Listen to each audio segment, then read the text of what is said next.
It is our game of the year for our Avera Game of the Week in Brandon. It's the Battle of the Burbs, the clash of the top two Titans remaining in South Dakota AAA high school football. Number 1 Harrisburg and number 2 Brandon Valley, both teams 7-0, the last two unbeatens in this level, and maybe, just maybe, a glimpse, a preview of the state championship game in the Dakota Dome in November. Lots to be decided between now until then, but tonight it's a rare look at a pair of 7-0 teams. By this point, most of the time, somebody has at least one loss, and only one team will come out unscathed tonight. John Gaskins with Curtis Riggs. It's our pregame show on the simulcast, Fox Sports 98.1 Radio, AM 1230, KWSN.com, and the free KWSN mobile app to listen. Plenty of ways to watch. Metrosports.tv, DakotaNewsNow.com, the Outlaw Channel 13.2 on your television set, and Metro Sports TV on YouTube and Twitter. Glad to have you here. Several thousand packing the stands in Brandon tonight for a special late 8 p.m. kickoff time on senior night, Curtis. And this just has the feeling of not just a big-time atmosphere, but a big-time, maybe old-school smash-mouth football game. Yeah, I think so. The way the two teams have dominated this season, it's been in the trenches on both sides of the ball. And I think we're going to see a clash of the Titans here tonight where they just let things play out there and everyone else just kind of stands back and watches, which is good to see Brandon Valley get back to that because last year they kind of steered away from it, and I think they kind of paid for it a little bit, and it seems like they figured out we're pretty good up front. Yeah, lots of big, strong guys at the line of scrimmage all night long, and it really will come down to that. Maybe turnovers, maybe special teams. Both teams have prolific offenses doing it on the ground first. 38 points per contest. Both Brandon Valley and Harrisburg average. The Tigers only give up 8 points a game, and the Lynx give up just 5. Between these two programs, in 9 of the last 10 years, at least one of them, sometimes both of them, have played for a state title in the Dakota Dome, and twice in Class AAA, 2020 and 2021, they played each other, each winning a game. 5 of the last 6 years and 6 of the last 8 in AAA football, it's either been Harrisburg or Brandon Valley or both. They are just the cream of the crop of the last decade. Why is that, Curtis? Well, I think many people outside of this area consider them part of Sioux Falls, but I think they have a distinct advantage over the Sioux Falls schools. I mean, they grow up playing together. They all come back to that point of in the high schools, they get a ton of kids. Harrisburg, has had to cut kids out of their program because they have so many. That's a distinction that the Sioux Falls schools do not have, at least not anymore now since Jefferson has been built. And I think these two excel past the Sioux Falls schools because of that, start them young, keep them together all the way up until their senior years. And look at the number of seniors that Brandon Valley has here. We saw the same thing with Harrisburg. You're not seeing that in the Sioux Falls programs now because their numbers are dropping because of more schools. We have an elite quarterback and running back at Harrisburg to discuss, an elite wideout and offensive lineman for Brandon Valley, and so many more things to navigate before things kick off at 8 p.m. here tonight in Brandon between the Tigers and the Lynx. But let's take a look at what's going on elsewhere in 11 AAA football tonight in South Dakota, and it's brought to you by our friends at Augustana University, where hands-on learning, a vibrant community, and diverse opportunities prepare you to lead and succeed. And all the games you're looking at on Metrosports.tv right now are going on. I mean, they have kicked off because this is the last one right here tonight. Roosevelt and Washington, that's a big battle. Two teams very hungry for a win and for their seasons at the moment, signature wins. Rapid City Stevens looking for win number 1. Good luck at O'Gorman tonight at McEnany Field. Jefferson is at Rapid City Central, and Lincoln is taking on Aberdeen Central. Here are your scores. The Patriots leading the Golden Eagles 32-2 at halftime. Not a surprise. This one might raise eyebrows. Washington 42 hand Roosevelt 7 with 5 minutes remaining in the game. Yeah, without a doubt. It's their former defensive coordinator that's the head coach at Roosevelt now, Jason Stahlberg, and, that's one that he probably really wants, and then to come out and by the score, you'd think they're not playing very well. The thing about Washington is they have explosive players. They have a quarterback at times that can really do great things, but it's the other times that seem to consume them more often than not. But the one thing you're seeing is they're beating a team that you would think they probably would beat, but then they also lost to Rapid City Central. So exactly. It's Jekyll and Hyde with them. Right. They had back-to-back losses by a total of 5 points to Rapid City Central. And then the very next week against O'Gorman. Meanwhile, the Knights are leading Rapid City Stevens 21-0 after the first period. Of course, the Raiders lost the head coach they had a couple weeks ago, just 4 games into the season. A lot of controversy. Fourth-ranked Jefferson leading Rapid City Central 12-7. So far, it's only 9 minutes old, but the Cobblers giving the Cavaliers a game. And then, of course, our game here tonight, number 1 versus number 2, kicking off in just over 20 minutes. And when it comes to the field of high school football, the top 5 poll for this week is close to what it's been since the start of the season. You have Harrisburg, who's been number 1 since before things kicked off. Brandon Valley narrowing that gap, 102 to 87 points, so the Lynx within 15. Doesn't matter. Whoever wins here tonight, both in the media poll and in the PowerPoints that determine the seeding for the state playoffs, will have the upper hand. Lincoln checks in at number 3. The Patriots have a massive opportunity next week at Harrisburg. Our Avera game of the week, and maybe our latest Avera game of the year, next week in Harrisburg. While Jefferson checks in at number 4, having lost to both Lincoln and Harrisburg. The Cavaliers get Brandon Valley next week. And then O'Gorman at number 5 and looking to get to 500 tonight. And it really has had a feeling of it's a 4-team field when it comes for state title contention this year. None of that has really changed, Curtis. And I think we're going to find out a lot more if we have a bona fide favorite after tonight. Yeah, I think whichever team loses is going to still stay top 2. I think they're going to still be the top 2 teams. And the reason I say that is because Lincoln was destroyed by Brandon Valley. I mean, it was from beginning to end. You did that game, and they just had no answer. There was no changes in what they were doing schematically. And, the Brandon Valley coaching staff, they came in ready with some looks that they had never really shown, and Lincoln did not adapt at all. And so I think unless there's a complete blowout this game too, I think the top 2 teams will still be Harrisburg, Brandon, which I think's in accordance of what we see right there. I think Jefferson is that number 4 team. They have the ability to beat one of those top 3 teams, but they just haven't really shown it for 4 quarters of football.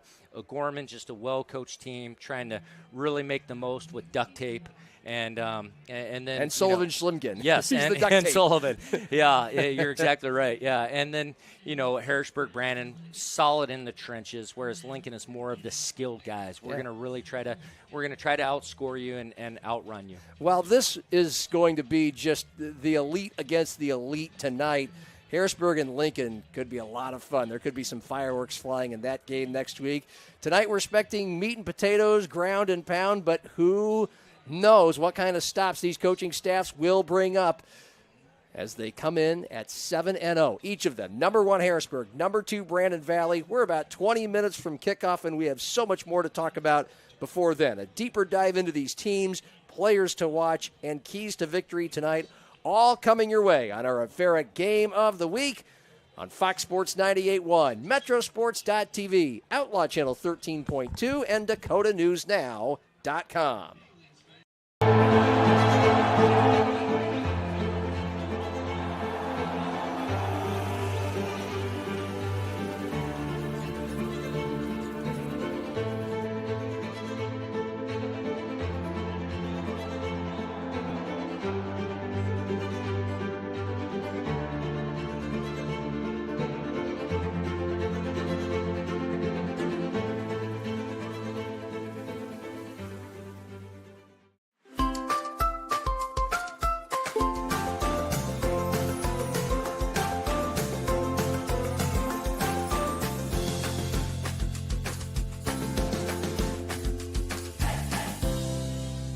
Touchmark at All Saints is a full-service, award-winning retirement community set in the heart of historic downtown Sioux Falls, South Dakota. At Touchmark, we want to preserve the independence that you have. We want to make sure that every part of who you are is fulfilled.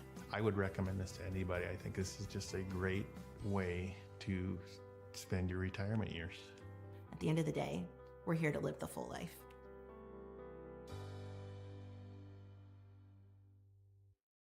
Starting the first bank in South Dakota was the easy part, earning the confidence of local farmers, helping families account for their dreams, and securing the future for countless businesses took us a little longer.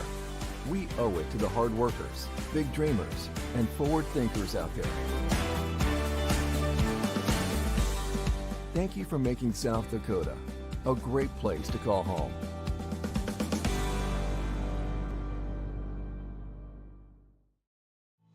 In nursing, where you work matters. At Avera, we build Team Green around you, with a culture that values and supports you. Leaders who listen and care about your success, and benefits to reward the great work you do. The grass is greener at Avera, so join Team Green. Learn more at avera.org/careers. Banking isn't just about financial products. It's about service and what we can do for you. Those personal touches are at the core of who we are at Central Bank. Decisions are made locally by people who get to know you. And while a lot has changed since 1877, we're still committed to our customers and to being the best bank in every community we serve. Central Bank, member FDIC. Experience it all. Follow your academic and career goals and your love for the arts, music, and competition that thrills you. Learn from award-winning faculty and in classes where you are more than a number. Build lifelong friendships at game day experiences and in student organizations for all interests. At Augustana, you don't have to choose. Live and learn in the heart of South Dakota's largest city, where job opportunities, networks of professionals, and a hometown feel await you. Find your bold at Augustana University.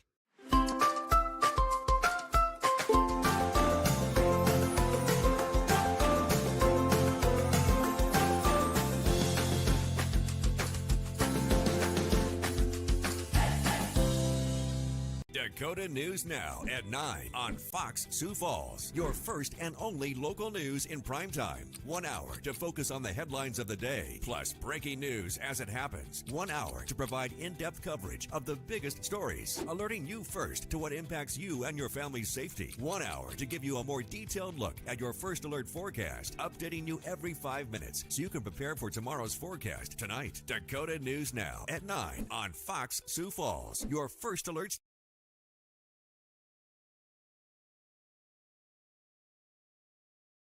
Number 1 Harrisburg versus number 2 Brandon Valley. Both teams 7-0. It's our clash of the Titans and what we expect to be the game of the year before the postseason starts in South Dakota high school football. John Gaskins with Curtis Riggs as we continue with our pregame show, heading up to kickoff at 8 o'clock as the stands continue to fill up. They're going to be full and overflowing. Let's take a look at our team profiles, brought to you by South Dakota State University. Jackrabbits, North Dakota State tomorrow, 7 p.m. on ESPN2 in the Fargo Dome at some point at halftime. Curtis and I will go over that. I mean, you have to unload a lot of material since you won't be able to do it in the Fargo Dome tomorrow. Harrisburg coming in ranked number 1 since the season started. They score 38 a game. They give up just 8. They had their first test against any of the other top 4 teams last week. We had it at Harrisburg against Jefferson, 21-zip early fourth quarter. The Cavaliers had a 77-yard touchdown pass followed by a fumble by Harrisburg on the very next play that the Cavs were able to cash in. Other than that, though, I mean, it really was a Harrisburg-controlled game, and part of the reason why they're just so consistent. They can run right at you, 6.5 yards per carry on the ground, but also their quarterback, Sam Knuth, completing 65% of his passes. Yeah, most of the passes are just safe throws, though. It's not near the passing game that we saw in the past But you're right. The score is not indicative of the game. It was 3 quarters of dominance by Harrisburg, and then 1 quarter of we're back in this for Jefferson, but couldn't capitalize, couldn't finish, couldn't find enough ways to try to get Eddie Whiting, who, congratulations, just got an offer from Michigan State right after our game. And I think 6'6", 200 and some odd pounds is tough to find and fairly athletic. And so, yeah, congratulations on that offer. But you're right. It was 3 quarters of dominance, and it's a different style. If people have not seen Harrisburg this year compared to years in the past, they would really sit there and wonder, boy, this isn't the team I knew in the past. And I think some of it is Coach White based on the personnel he has, the running back he has, and some of it's because of getting deep into the playoffs and stuff. You just got to be ready to really run the ball. And frankly, they lost some dynamic receivers. Yes. I mean, Max Carlson and Tryon. It was just a matter of we've got to find another way to get yards, and they had a returning tailback who was dynamite as a sophomore, Josiah Hines, and might be giving more of a glimpse into him as the pregame show rolls on. For the number 2 ranked Brandon Valley Lynx, also 7-0, they have crossed every checkpoint so far, including pummeling Lincoln 39-13. We mentioned that in our last segment. The Lynx overall allowing less than 5 points per game, less than 135 total yards per game. The average score of their contests is 38-5. And just like Harrisburg, it starts up front and it starts with the ground game. The Lynx average over 5 yards per carry. Yeah, and we talked about they got back to their old roots of really just pounding the ball at the defense and making the defense have to earn everything to beat them. They got to tackle, they got to be gap sound, and try not to give up a big play. But when you got to help in the box, and then you got Delaney running, that's got the best speed in the state.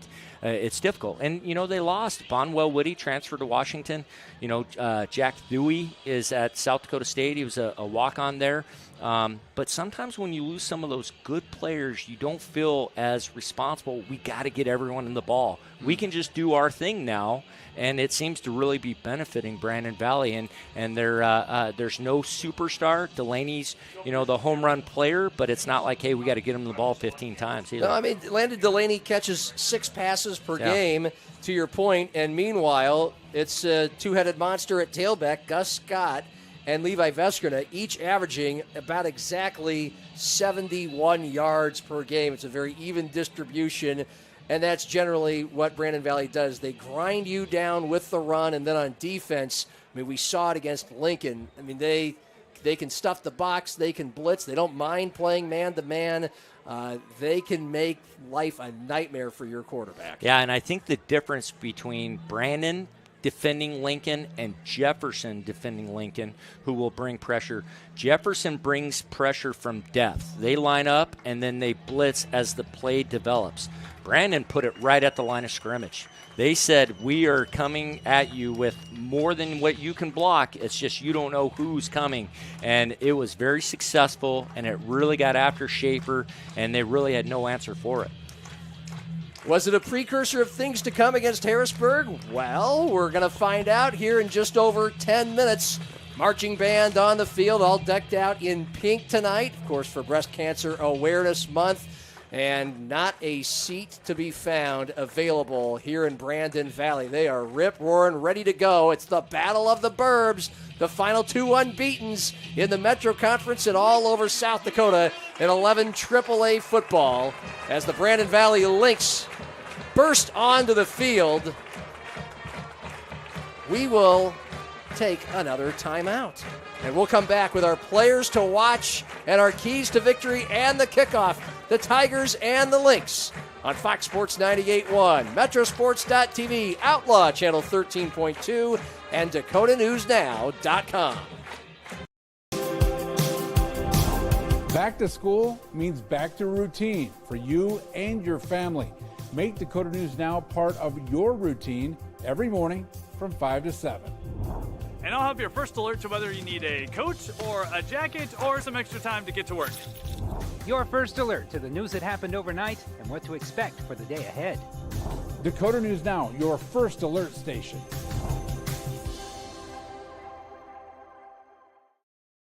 Banking isn't just about financial products. It's about service and what we can do for you. Those personal touches are at the core of who we are at Central Bank. Decisions are made locally by people who get to know you. And while a lot has changed since 1877, we're still committed to our customers and to being the best bank in every community we serve. Central Bank, member FDIC. Jackrabbits don't wait to see what the future holds. They build it.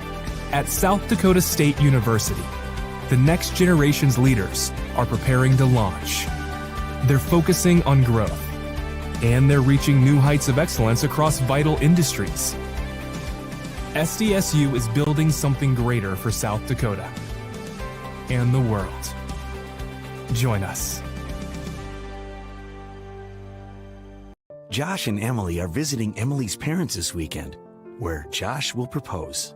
He's nervous, but not about the ring. Well done, Josh. Well done. Chase is proposing to Ashley at the resort where they first met. Ashley was vacationing with friends, but Chase ended up being her best friend of all, plus some. Every diamond tells a story, but there's no story like yours. And there's no diamond like a Greenberg's diamond. Greenberg's Jewelers, a cut above the rest. In nursing, where you work matters. At Avera, we build Team Green around you, with a culture that values and supports you. Leaders who listen and care about your success. And benefits to reward the great work you do. The grass is greener at Avera. So join Team Green. Learn more at avera.org/careers.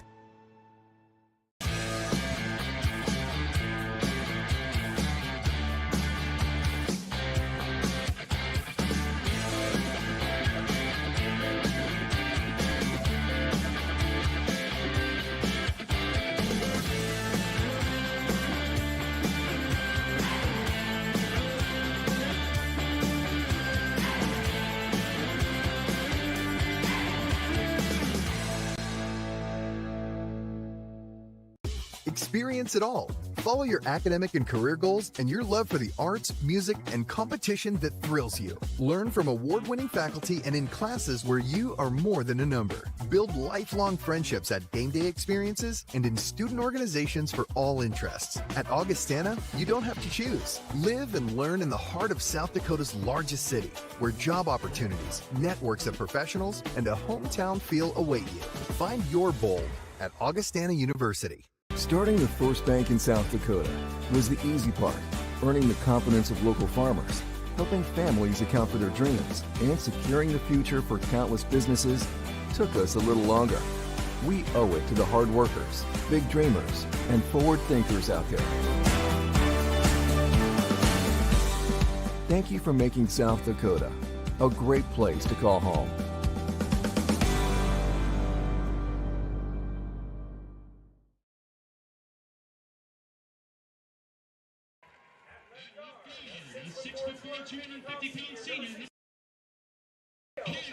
Number 1, Harrisburg at number 2, Brandon Valley.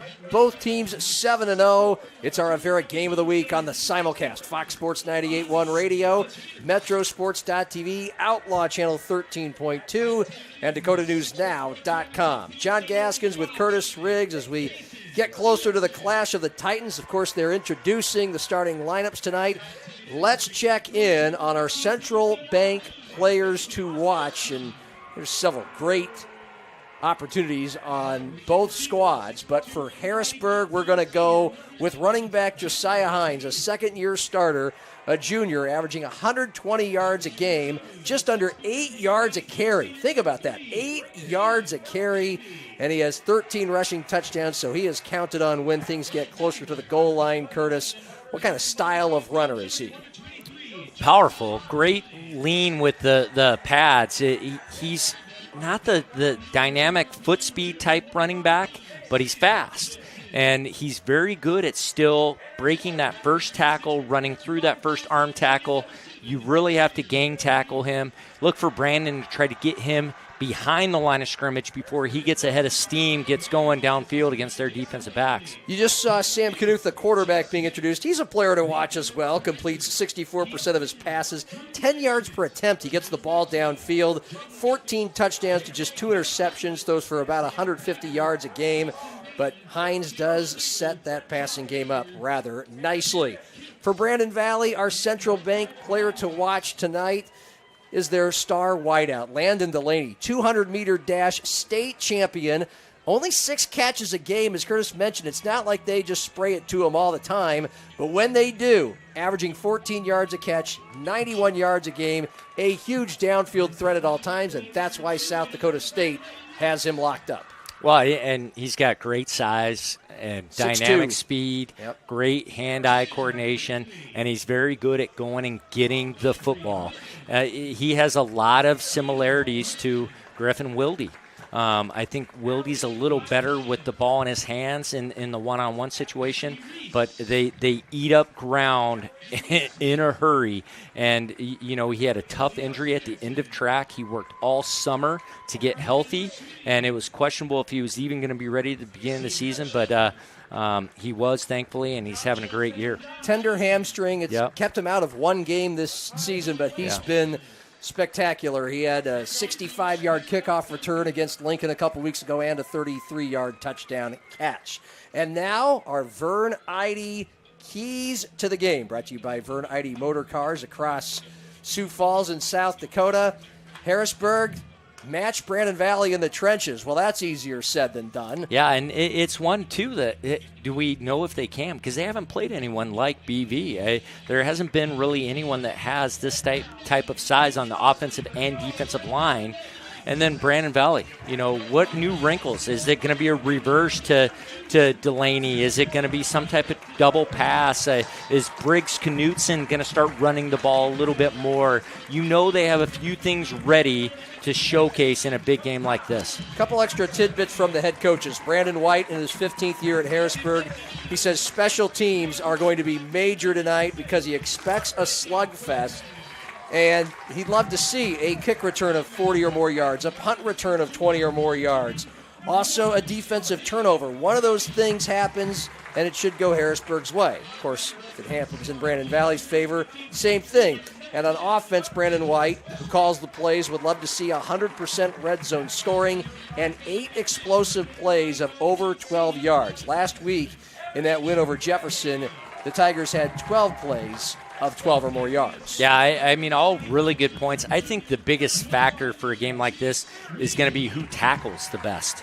I mean, when you have 2 good running games, you know, it's just like in the NFL. I mean, when you see Derrick Henry running, the majority of his runs are 3 or 4 broken tackles. And you'll hear the coaches afterwards, we got to tackle better. Well, it's not that easy.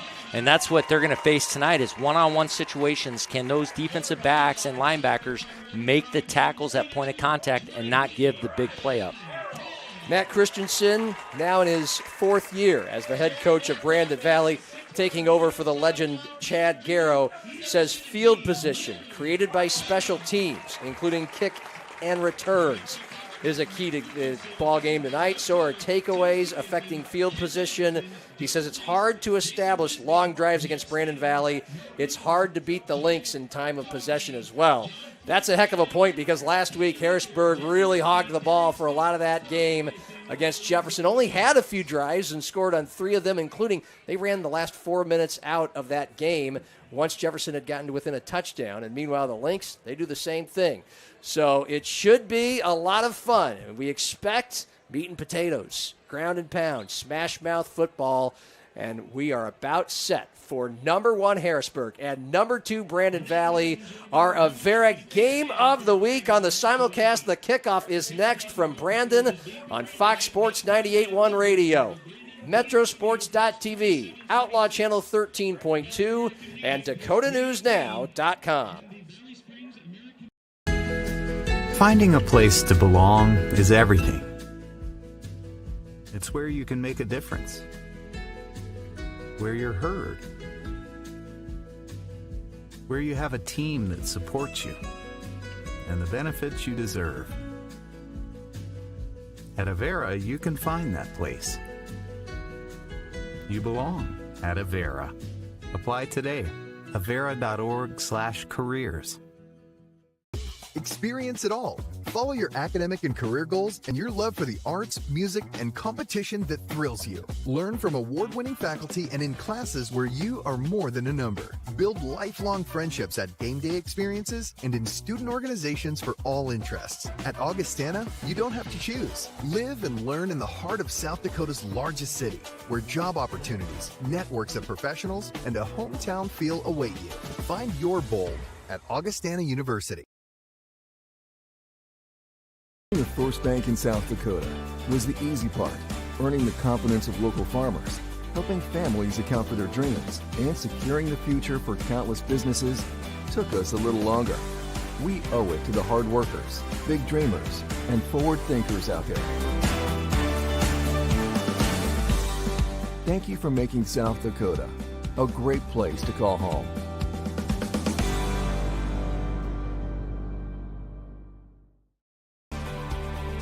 Jackrabbits don't wait to see what the future holds.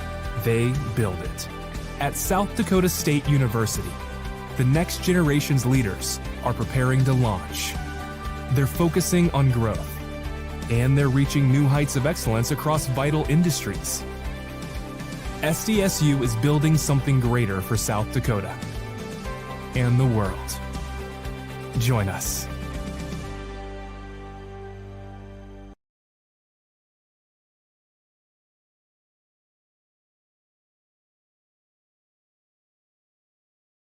Back in Brandon, where we're under 5 minutes now from kickoff of this clash of the Titans. Number 1, Harrisburg. Number 2, Brandon Valley. The color guard is marching the American flag, the South Dakota State flags, and a couple others off the field. So a quiet chill filling the air on this 65-degree night.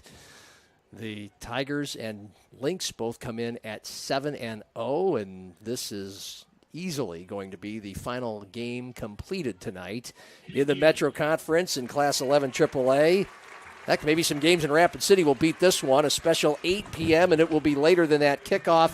They had a makeup volleyball game rescheduled for tonight, and they had that thing start at 6 o'clock today because the Lynx were hosting Rapid City Stevens, and they wanted to get that in the books, and they started filling these stands an hour ago at 7 p.m., and boy, were these fans ready. John Gaskins with Curtis Riggs. Still the coin toss yet to determine who's going to get the ball first, so there's still a little more ball to talk. I mean, we've just about said it all tonight, but what are some other things you're really looking at, whether it be players or one aspect of the game, a matchup? What really is going to trip your trigger tonight? Well, I'm interested if Harrisburg, we saw last week in Jefferson game that they tried to make a pretty conservative effort to run Sam Knuth. And, we've both seen when he gets out in the open, he can really turn it on and run.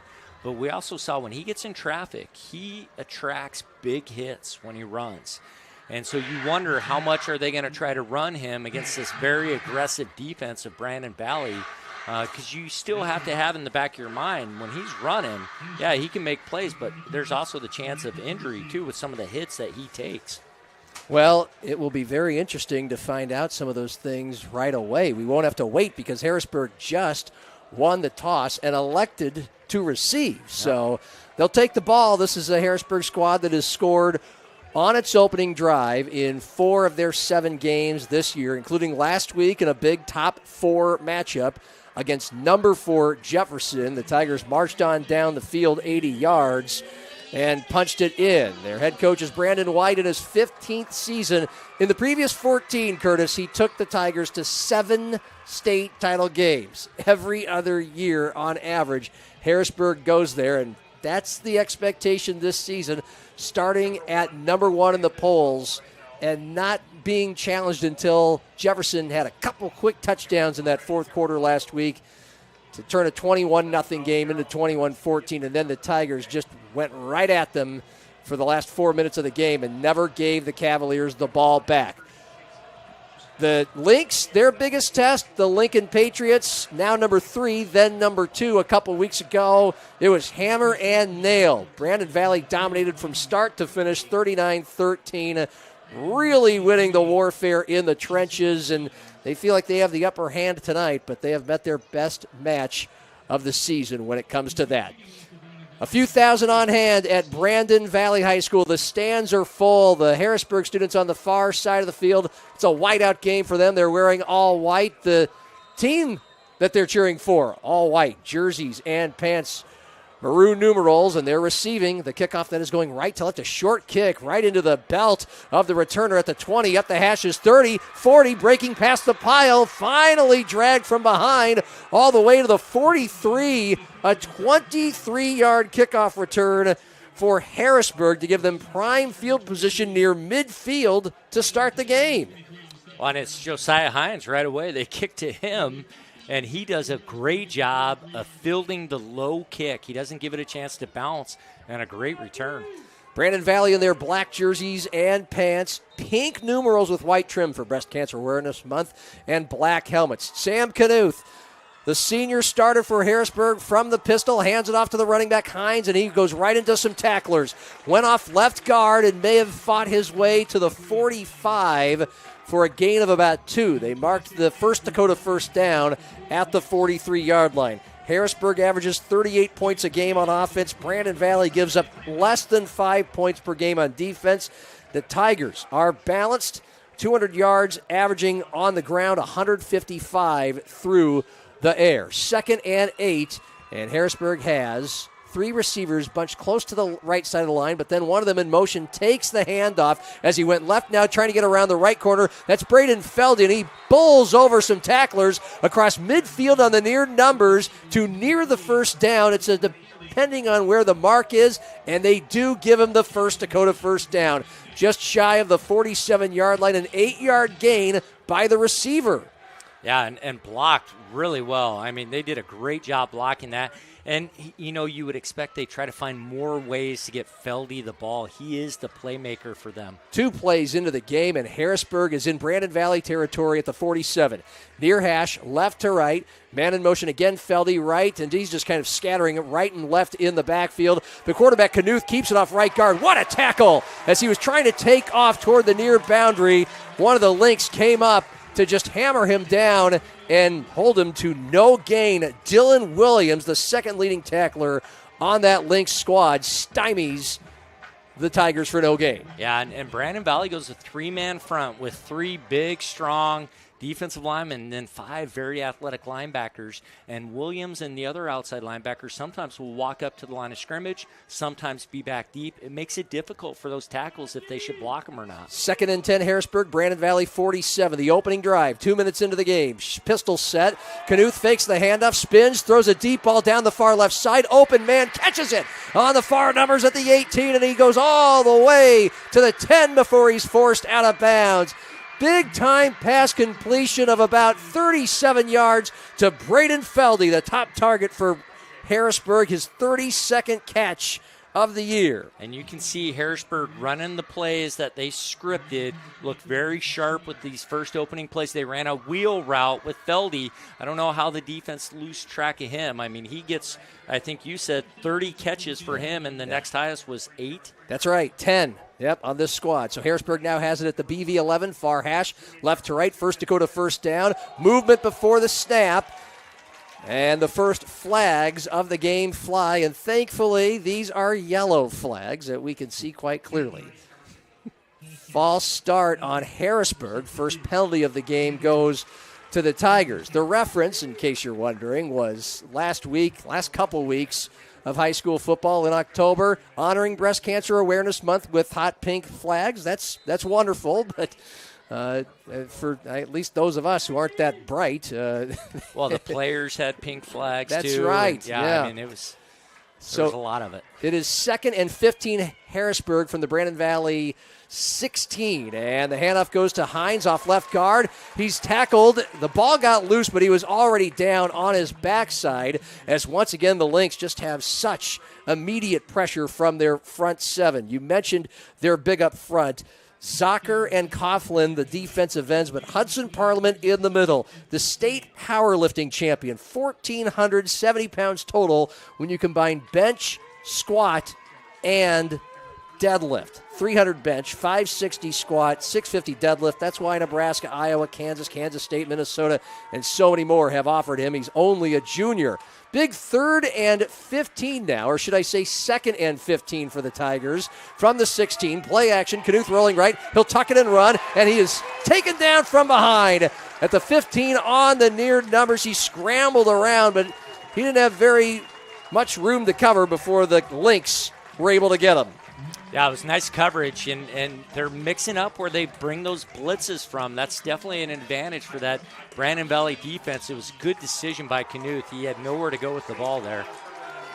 I believe Austin Dowd made the tackle for Brandon Valley, and now the Lynx fans rise to their feet as the Tigers come out of the huddle. Opening drive, 4 minutes in.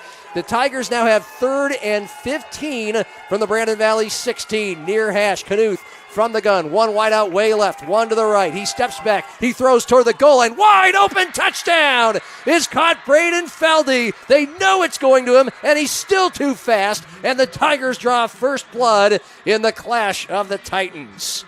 Yeah, really good route concept here that Coach White dialed up. He goes an empty set, and he has the 2 receivers in the slot. They just run a crossing route, scissors, and Feldy comes underneath one of them.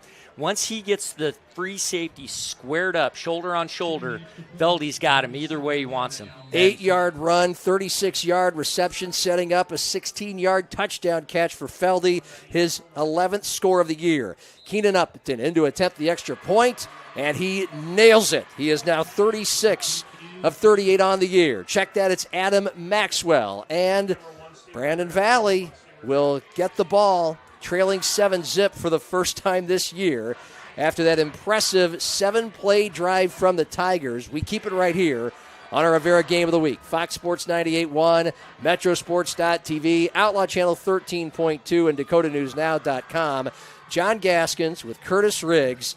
And, I mean, Harrisburg pulled out some plays I'm sure nobody has quite seen yet this year. Yeah, no, you're right. The empty set's something we haven't seen, and a good job of the one thing going away from the Jefferson game was you thought, boy, they really don't utilize Feldy very much. He's the playmaker for them. We saw that last year, even with Tryon and Carlson. Now this game, though, they're not holding back, and we've seen him on fly sweep. We saw him on the scissors route, and then we saw him on the post route. Yeah, he had 3 receptions. Well, 2 receptions. Had the ball in his hands 3 times. Last week, to your point, against Jefferson, big top 5 showdown, he had just 4 receptions. They did go for 76 yards. He's a major player in this game, quite clearly the player so far, and for Sam Knuth, his 15th touchdown pass. Keenan Upton does do kickoffs for Harrisburg, and he booms one left to right as we see it. And it's fielded 2 yards deep in the end zone, but you can't take those back. If they go to the end zone, it's an automatic touchback in South Dakota high school football.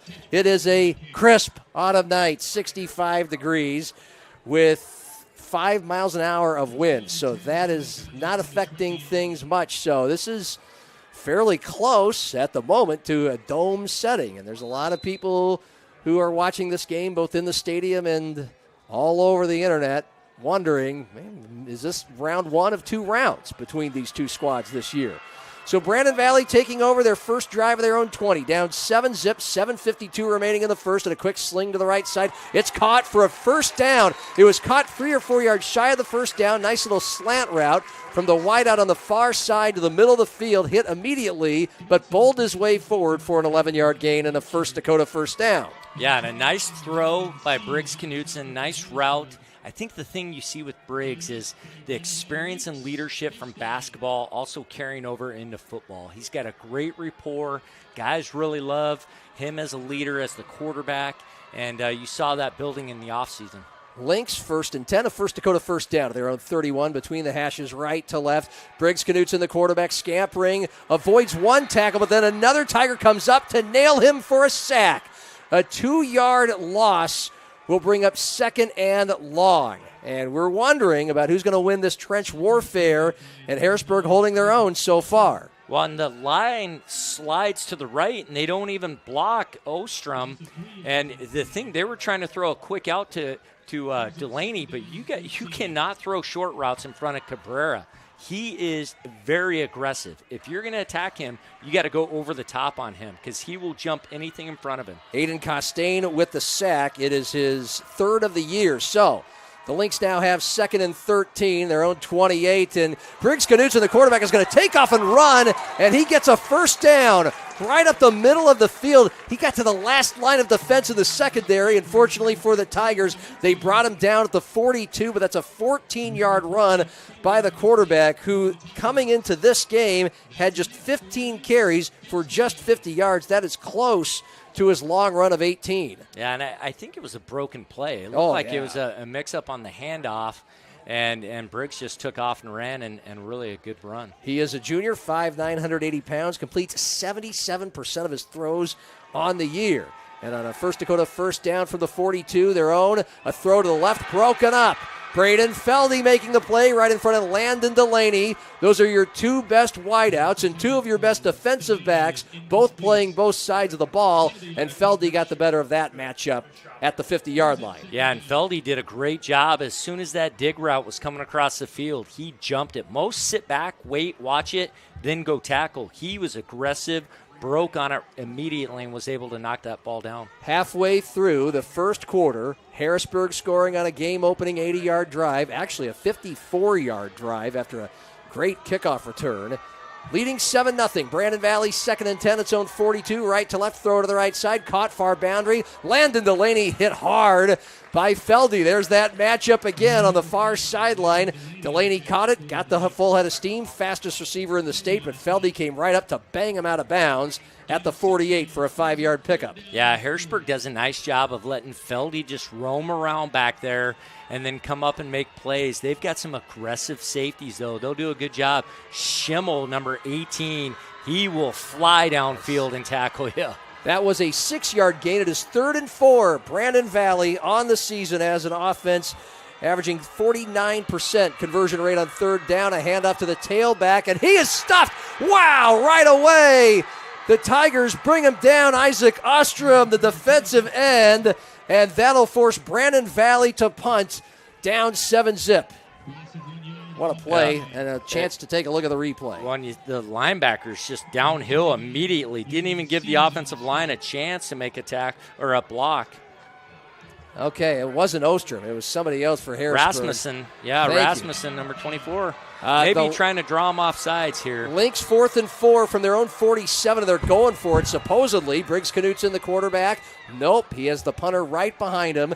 Gus Scott is the punter. He's the tailback. He hits a short boot that the Tigers let go at their 21-yard line, and that's about where the Lynx down it. So this happened in the Lincoln game a couple of times where the quarterback, Briggs Knutson, is there a few yards behind the center, and then the tailback, Gus Scott, who normally lines up next to or behind the quarterback, also just happens to be Brandon Valley's punter. So, but the Lynx, they like to keep the opponent guessing a little bit.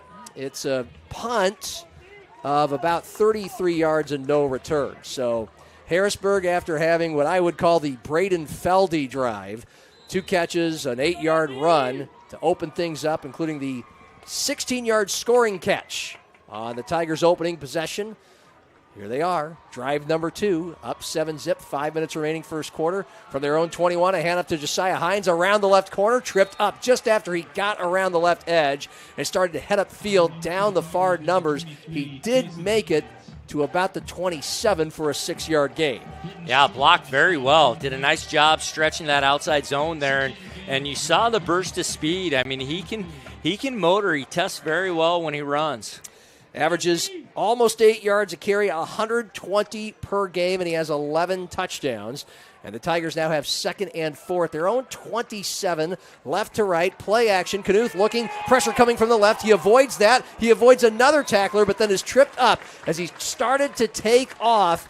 He stretched to about the 23-yard line, and that is a sack by the Brandon Valley Lynx defense and a loss of 3 or 4 yards. Yeah, the play of the game, though, was by Brighton Stroh, number 24. They brought Feldy in motion across, and he's going to run a post, and Stroh jams him and just about knocks Feldy to the ground. You could see the weakness right there, getting hands on him, pushing him around, but it's a lot easier said than done, though. Harrisburg, 39%. Check that, 51% this year on third down, just 39% last year. Brandon Valley's defense, pretty darn good on third down. It is 3rd and 8, and the Tigers call a timeout. They were huddling, and they decide they're going to discuss this, knowing that this could be obviously a fourth quarter game with possessions and points at a premium. So with 3:37 remaining in the first quarter, the Tigers up 7-0 on the Lynx. We will take a timeout as well on our Avera Game of the Week, Fox Sports 98.1, Metrosports.tv, and DakotaNewsNow.com.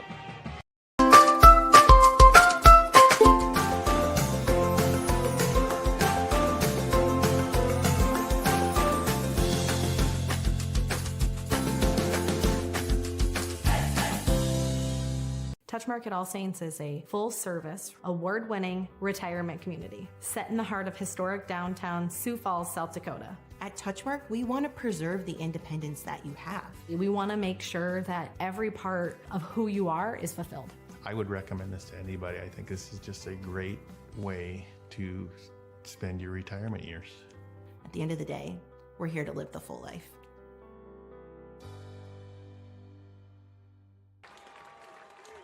Harrisburg, 3rd and 8 from their own 23.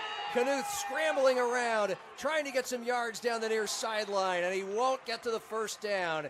He's about 2 yards shy as the Lynx chased after him, but it'll bring up a 4th and short for Harrisburg. Knuth once again running and scrambling for his life, and he made a good scramble, Curtis, around the right edge. Just about a yard or a yard and a half short, but the Tigers will punt on their second possession of the game. Well, and he showed the speed to get to the edge because it looked like they had him for a sack.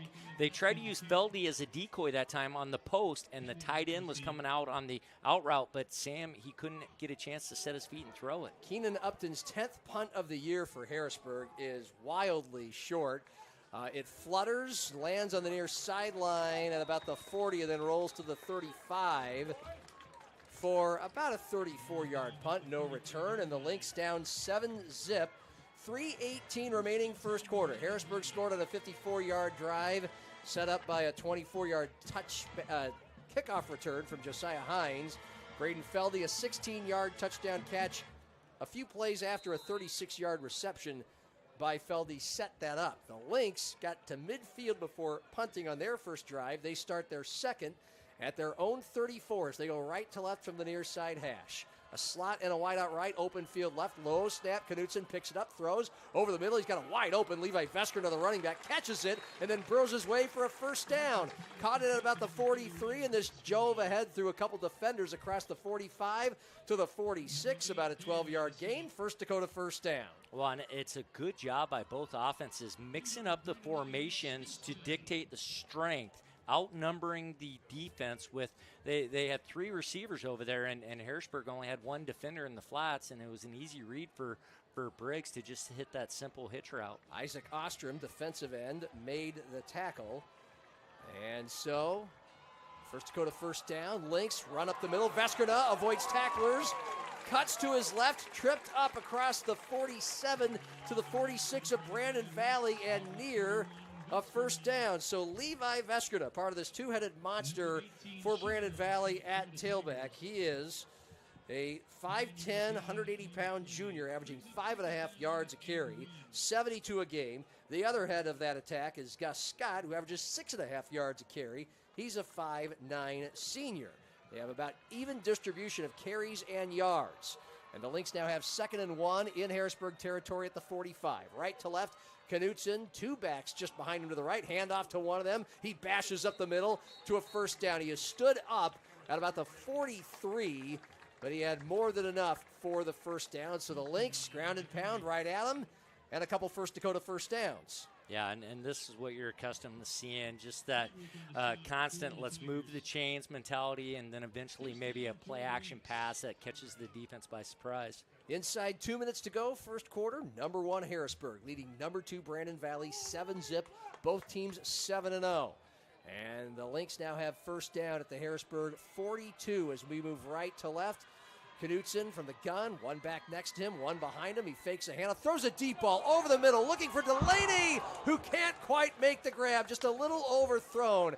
The track star, state champion, 200-meter dash, Delaney had a step, but he dove out for it. Oh, that was Melcher, number 11. Delaney came across on a dig route, and Briggs did a nice job of getting the safeties to jump him. Delaney came across. Melcher goes deep here and just missed. A nice effort by him, though. To be honest with you, I couldn't see the numbers very well. And they're built similar, too. He was beaten.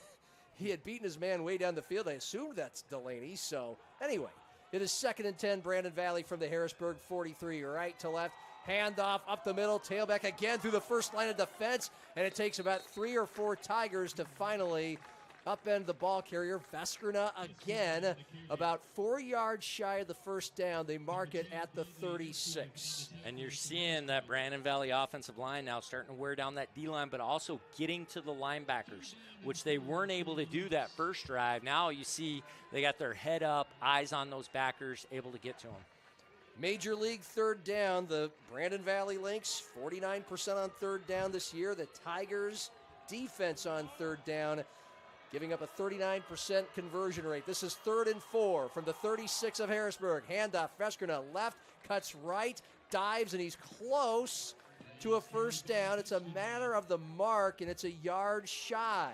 So Brandon Valley will have 4th and 1, trailing 7-0, inside 40 seconds remaining first quarter. One, if you called that on third down, you're expecting you're probably going for it on 4th down. I was surprised Harrisburg punted. We've done a lot of Brandon White's games, and less than 2 yards. Usually that's an automatic go for it with the confidence he has in his offense. Levi Veskerna and Gus Scott in the backfield for Brandon Valley. 4th and 1 at the Harrisburg 34. And it's a direct snap to the tailback. Veskerna has it right up the middle, muscling his way through a couple defensive ends and getting to the 31, a 3-yard gain when the Lynx needed one, and their drive continues. Yeah, and it's just a direct snap. The tailback catches it right away, and he's able to follow that fullback, and they use Briggs Knutson as a decoy. Ostrom and Costain, defensive ends, able to hunt him down. But it's a First Dakota first down, and Brandon Valley inching closer. They're at the Harrisburg 31 to start the second quarter. That's the end of the first, and the top-ranked Tigers leading the second-ranked Lynx in this battle of unbeatens. 7-zip from Brandon on Fox Sports 98.1, Metrosports.tv, and DakotaNewsNow.com. In nursing, where you work matters. At Avera, we build Team Green around you, with a culture that values and supports you. Leaders who listen and care about your success. And benefits to reward the great work you do. The grass is greener at Avera. So join Team Green. Learn more at avera.org/careers.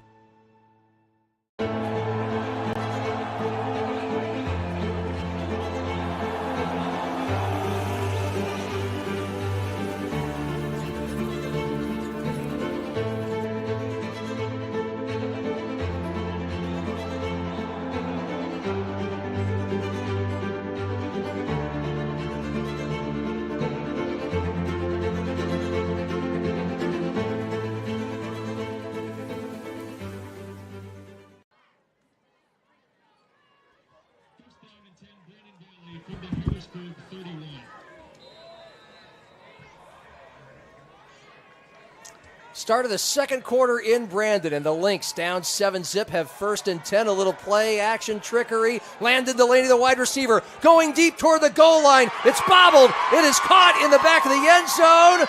Or is it? Is it picked off in the back of the end zone? It was a one-on-one battle for the ball. The Lynx fans are saying touchdown. The Harrisburg players and fans are saying interception. It was a battle for the ball between Wyatt Melcher and a Harrisburg defensive back, and they call this an interception on a flea flicker. Graham Van Hall, his 2nd pick of the year. It looked like the Lynx had it, Curtis, and we were going to be tied on the first play of the second quarter, and instead the Tigers get the first turnover of the game. Yeah, I thought there might have been a pass interference that would have been called.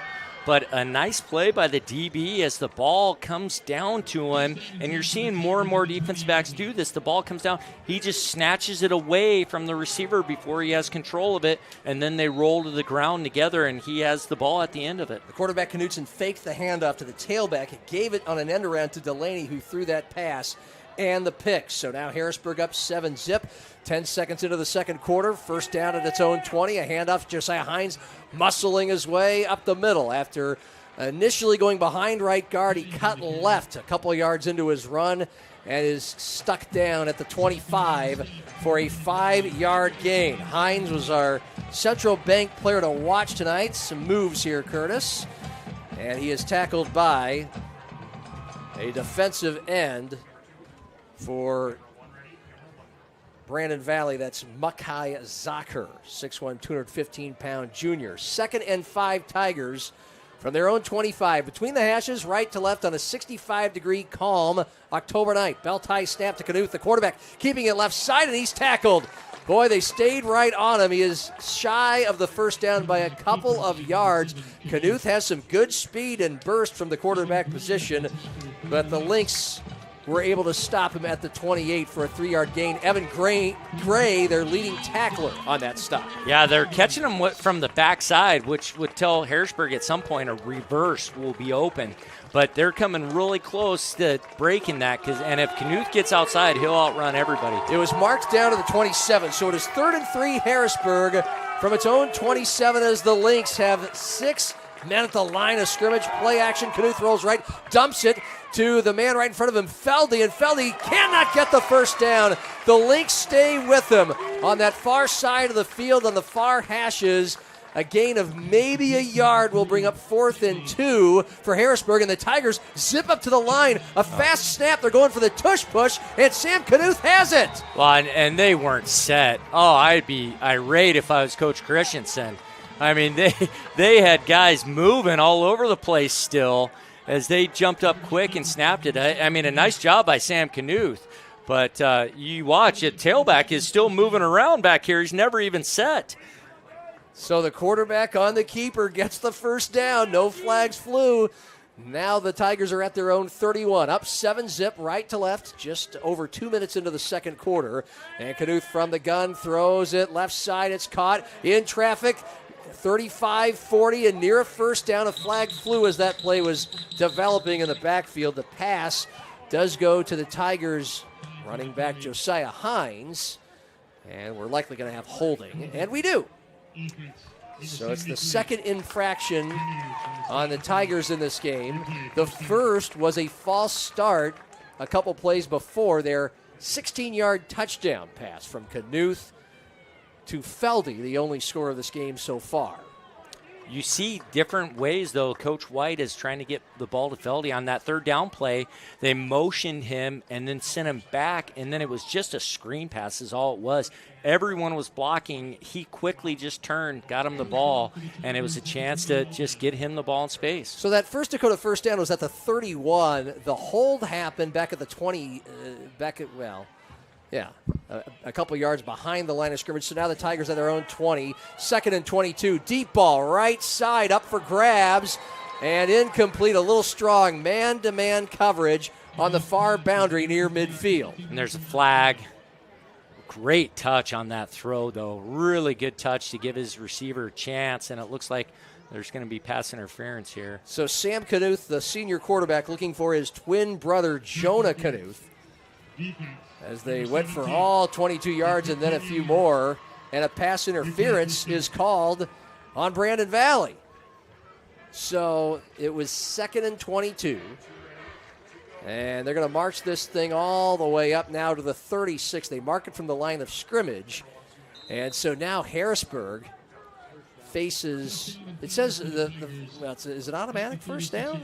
It was first down. It was first? Okay. Yeah. I was so the first, and they didn't get the first down, so it's still first and 5. First and 5, okay, from the 36, right to left. Handoff, Hines, left side, then cuts right up the middle through traffic, has the first down and more, rumbles into the defensive backfield, all the way to midfield, and stretching to the 49, Josiah Hines with a 15-yard gain for a First Dakota first down. Yeah, he does a really good job running with his shoulders square, and about the only chance you have to get him is on those thighs, and he's so strong, he just runs through a lot of those arm tackles. Marked down at midfield for a 14-yard pickup, so the Tigers up 7-zip, 9 minutes remaining first half, battle of number 1 and number 2 at Brandon Valley. Have it 1st and 10 again, and Knuth on the handoff to Hines. He is pummeled in the backfield. What a tackle coming right up for a 1-yard loss. Yeah. I'm sorry, it's tough to see these numbers. That's Drake Jellema, Jellema, the safety. Yeah, and boy, zero hesitation, and a very sound tackle, too, right at the line of scrimmage. Brandon Valley, black jerseys, black pants, pink numerals. They're big. They're not thin, which is nice for the play-by-play guy, but I've seen more visible numbers. That's my excuse. Sticking to it. 2nd and 11 Tigers as they go right to left. Trips to the right. That's where Knuth is running. It's a planned run. He can't get around the edge. I mean, he can, but he's tripped up right as he turns the corner by a Brandon Valley defensive back for minimal yardage. About a 2-yard gain to the 48. Yeah, and it was straight run right from the get-go.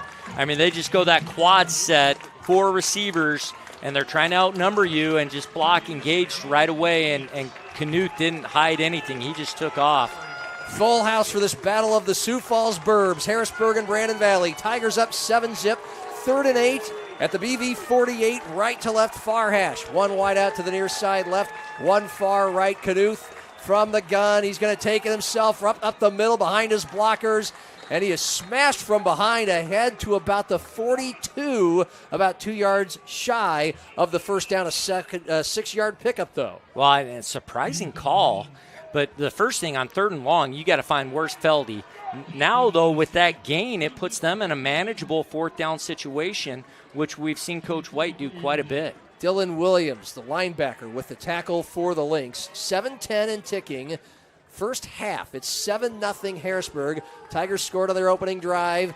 Brandon Valley had the punt, then Harrisburg punted, then Brandon Valley threw an interception in the end zone. They don't have much time here. You got to watch where that tight end is, too, now here.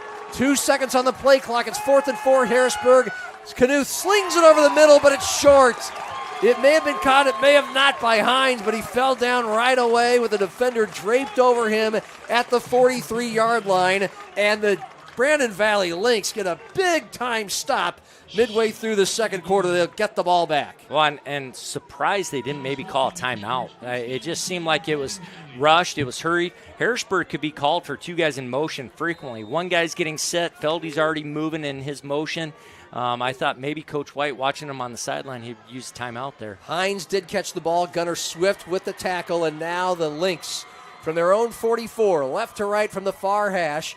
2 wide right, open field left. A couple backs next to the quarterback, Knutson. He hands it off to one of them, and he just tries to grind his way over a pile, a sea of bodies, both black and white jerseys across the 45 to about the 47. It's Levi Veskerna, who had a couple of nice gains on Brandon Valley's last drive that marched all the way down the field until Briggs Knutson, the quarterback, threw his... No, Delaney. That's right, thank you. Yeah. God, I would be just lost without you I'm tonight. watching this game. Are you, John? I'm watching it. I can't see it very well. So it's a 4-yard gain, 2nd and 6 for Brandon Valley at their own 48. A handoff once again. Veskerna shimmying through defenders and gets a first down and more across the Harrisburg 45 ahead to the 41. He's ankle tackled. They mark it, at the 41. Another healthy gain for Veskerna of about 12 yards.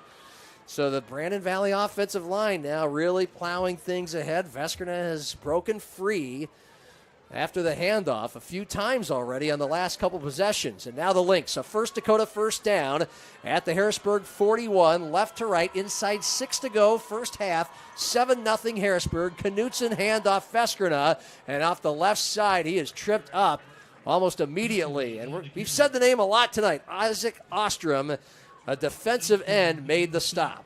About a 2-yard gain to the 39. Yeah, Harrisburg does a great job of Ostrom and then also Costain, the tall, lengthy defensive ends, both, around 6'3", 6'4". They do a really good job of tackling and containing on those edges. Full house here at Brandon Valley. What an atmosphere.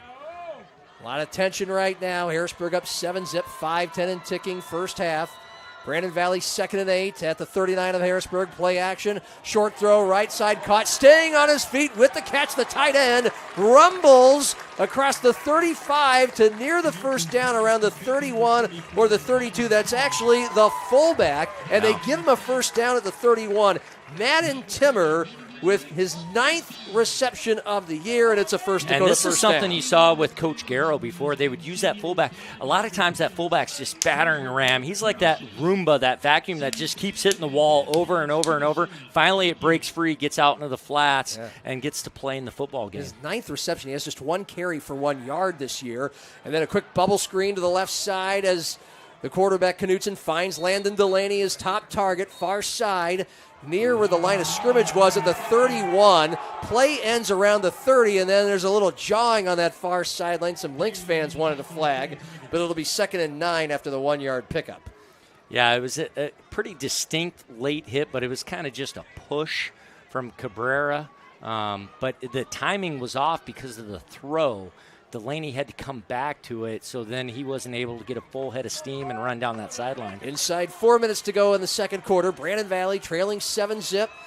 Number 2 team in the state against number 1 Harrisburg, both undefeated. 2nd and 9, quick throw to the right side. Delaney picks it up, averts 1 defender. Now he's got 3 chasing after him, and he is bowled down on the near sideline at the 36.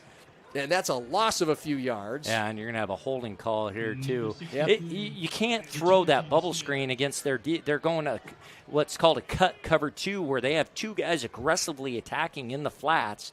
It's going to be really difficult to throw any quick screen out of that offensive formation. Tigers so sound, fundamental on defense. The refs are having a longer discussion than usual about this. Brandon Valley, to my recollection, has not been penalized yet in this game. The flag was in the Harrisburg defensive backfield, by the way. Holding. Yep. And it's holding on the defense of Harrisburg. Well, that's major. It was 2nd and 9. It was about to be 3rd and 12 had there not been holding all the way back there. That was well away from the play, or at least from where the play ended. And now Brandon Valley gets a First Dakota first down at the 21. I don't know if I've ever seen defensive holding on a pass that was immediate on a screen pass. I don't know how that's even possible, because isn't the defender trying to get there? Yep. That's an odd one. So the Lynx now have 1st and 10 at the Harrisburg 21. Getting closer to the end zone, looking to tie this thing up. Delaney in motion right to left. He's dangerous. Knutson hands it off to Veskerna. Off the left side, has some room, and keeps on rumbling through tacklers to about the 16. A gain of about 5. The Tigers finally able to chase him down. I believe coming up to make the stop was Bradley Esser, their leading tackler, a safety. Yeah, Esser 5-yard pickup. Just got an offer from South Dakota State. He's that in-between guy, the safety linebacker. He's that hybrid, runs really well. He's young, great size, and you see him right away when he's tackling, trying to strip that ball. 6'3", 200-pound junior, also has interest from Iowa State and Minnesota. 2nd and 5, Lynx at the 16 of Harrisburg. Handoff, Veskerna, and he doesn't have much blocking, although he does inch his way forward through some tacklers. Across the 15 to about the 14, a tough 2-yard gain will bring up 3rd and about 3 for the Lynx, as they're not only moving the ball but grinding down this second quarter clock. Inside 2.5 remaining, trailing 7-0 after getting a big 4th down stop near midfield. Both teams do a great job, though, when it seems congested, of just getting that extra yard going forward to help. Harrisburg with 4 men at the line of scrimmage. Brandon Valley 3rd and 3. Handoff, Veskerna past one tackler, but then 2 others upend him right at about the line of scrimmage, maybe behind it. A loss of a yard back at the 15, and a 4th and 4 coming up for the Lynx, who do not have a prolific field goal kicking game. Well, Hudson Parliament, I'm disappointed. His stance, his rear's getting pretty high there, but he destroys the defensive end, and it almost made it difficult for the running back to know where to go. He's so strong that when he just got a piece of that defensive end, he went flying, and the running back wasn't sure how to read it. Biggest play of the game so far, Brandon Valley 4th and 4 from the Harrisburg 15. And Matt Christensen, the head coach, calls Brandon Valley's first timeout of 3 allotted in this first half. So we're going to have 4th and 4 at the 15 coming up. John Gaskins with Curtis Riggs. Full house, 5,000, maybe 6 at Brandon Valley for the Battle of the Burbs, a pair of undefeated teams, number 1 and number 2, and the number 1 Harrisburg Tigers are up 7-0. 1:25 remaining. First quarter flew by. Yeah. Second quarter's gone by fast too, but we've started to see some of the penalties start to come into play, starting to get a little more sloppy, and because of risks. They're starting to take a few more risks, and you're starting to see some of these penalties be a factor too. So many ways to watch this game. We've mentioned metrosports.tv, dakotanewsnow.com, the Outlaw Channel 13.2. Yes, on regular over-the-air local television. Also on the Metro Sports YouTube channel, Metro Sports TV on YouTube. We get hundreds, if not thousands, every game there. Subscribe, and you'll always be up to speed, and you can watch these games back, not only on metrosports.tv, but metrosports.tv on YouTube. All right, 1:25 remaining first half. 7-zip Harrisburg. Brandon Valley ball, 4th and 4 at the Harrisburg 15. 2 wideouts right, including Landon Delaney, the state track champion. Knutson from the gun, steps back, has time, looking over the middle, now runs up through the pocket. He's got the first down and more. Finally twisted down at the 10 to the 9-yard line. The quarterback, Knutson, took it in his own hands, had just enough room to run, and has a First Dakota first down and goal. Well, and it was the decision. I mean, zero hesitation by Briggs. Once he decides, I got to go, nothing was open. A great decision. I mean, they keep trying to go that trips route. Harrisburg does a very good job covering that. I mean, great decision by him to just take off, go, and get the first down. He's marked at the 10. That was a 5-yard gain on his 17th carry of the year. He averages about 3 yards a carry. Now the Lynx have first and goal at the 10. Knutson throws, goal line, right side. Delaney goes up the ladder, and it is whistled incomplete. He caught it in double coverage just across the right pylon. And now it's called a touchdown after he pleads his case. It's a touchdown for Brandon Valley. The Lynx are a point away from tying the game, or are they? It appears we're now going to have discussion amongst the officials. Well, let's watch it on our replay. Well, there's a penalty, though. Oh, I never saw that. Okay, so here's the throw, and there's the catch. It's hard to tell. Oh, wow. Brandon Valley had an illegal man downfield on a touchdown pass. Isaac Mitchell, the center, whistled for that infraction. And so the ball marched from the 10 to the 15, and the score remains at 7-zip Harrisburg. Now 56 seconds remaining first half. Well, and I thought when Knutson held it and double pumped, that was trouble on a quick throw. But he still did a good job of giving Delaney a chance to make the play. So now first and goal Lynx from the Harrisburg 15. Knutson from the shotgun, 2 wide left, open field right. He throws right to the running back. Veskerna bobbled and caught it, and the Tigers just stuff him down just as he was hauling it in at about the 17. It's a 2-yard loss. Landon sees their second leading tackler amongst the committee, and that was just a blown-up play. Yeah, and it was covered very well. They had excellent coverage. I mean, about all he could have done is maybe take off and run, or flip his hips and look to the left side to Delaney, but that was covered also. 28 seconds and ticking first half. Brandon Valley has 2 timeouts, trailing 7-0. Now 2nd and goal at the 17. Play action, throw to the right. Caught in traffic, Delaney at the 5. Muscling his way with 1 tackler right on him, and he stretches all the way to the 1. And Brandon Valley calls that timeout with 14 seconds remaining in the first half. So a 15-yard completion to just inside the 2. Knutson to a well-covered Landon Delaney, our Central Bank player to watch for this game. And now Brandon Valley will have 3rd and goal at the 2. Yeah, and a nice concept. Instead of trying to do everything outside, they go a skinny post, and a great throw by Knutson right on Delaney's break, right in the window. Briggs is really throwing the ball well. He looks really good with understanding what they want to do offensively and the timing of it, too. Delaney at 6'2", it feels taller than that. He does. He just does. He can go up there as well. He was well covered by a Harrisburg defensive back, Justin Cabrera, one of the best in the state, also one of the faster football players in the state. And now, with 14 seconds remaining in the first half, Brandon Valley down to 1 timeout. They have 2 chances to get this in the end zone. Field goal is the furthest thing from their mind. They have not attempted one yet this year. They're on their 4th place kicker. So this is just going to be mono. 2 timeouts, 14 seconds left, 3rd and goal. Brandon Valley down 7-zip late in the first half, and it's a snap to the tailback. Veskrina walks in off the left side. Touchdown, Brandon Valley. The Lynx a point away from tying the game. Yeah, when you get that big physical offensive line, everyone wants to congest that middle. Great job by the running back to attack the A-gap and then just bounce out.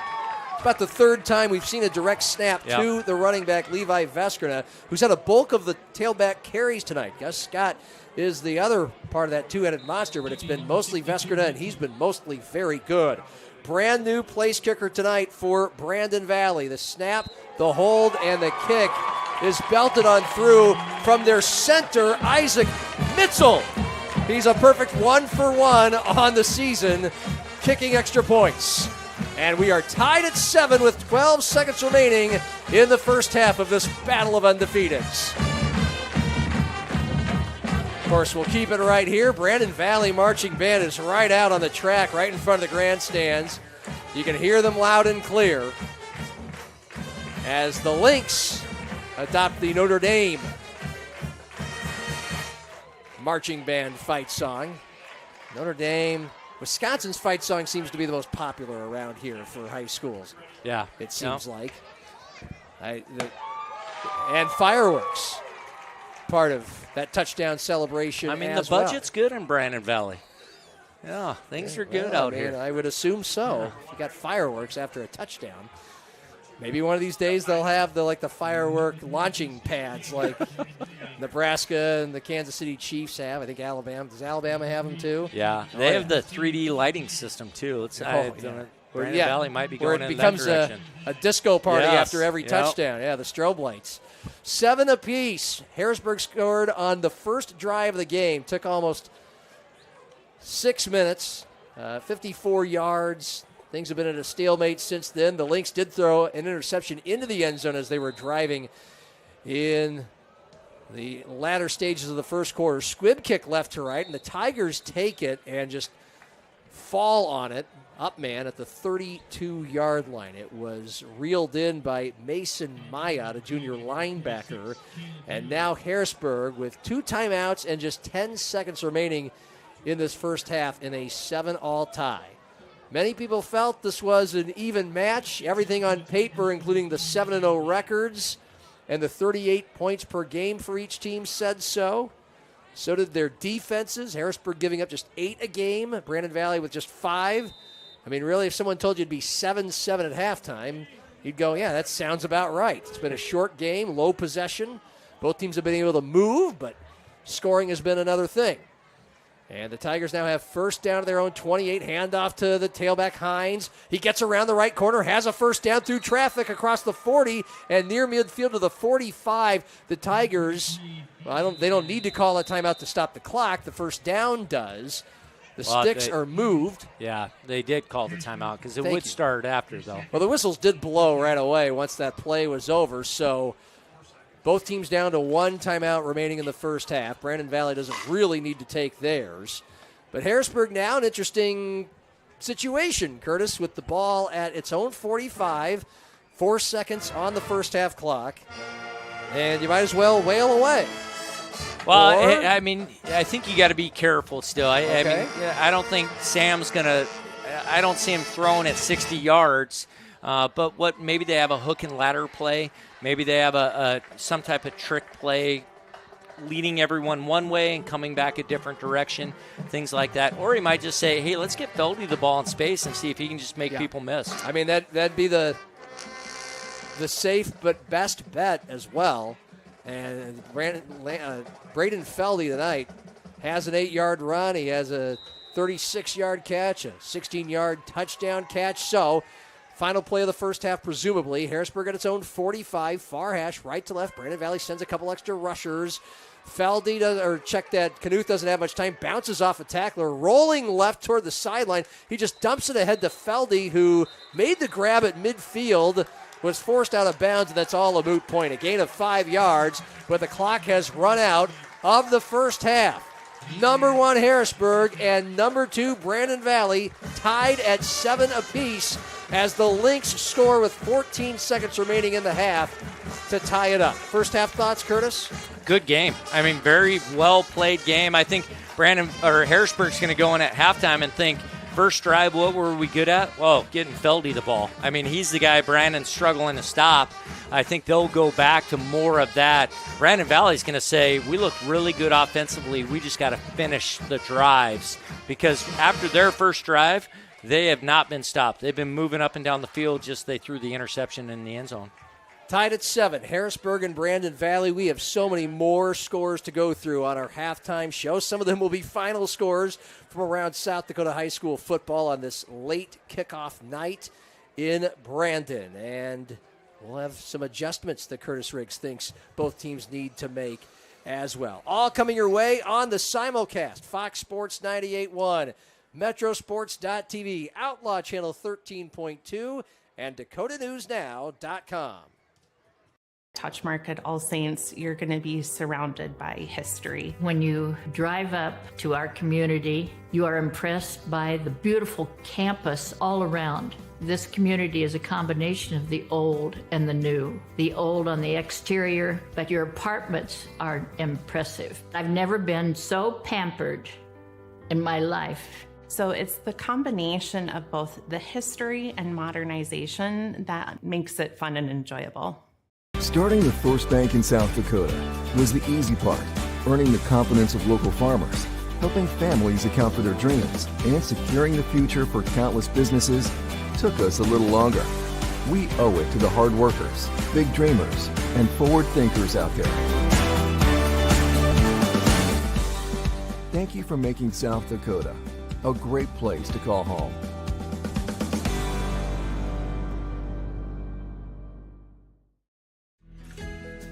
Finding a place to belong is everything.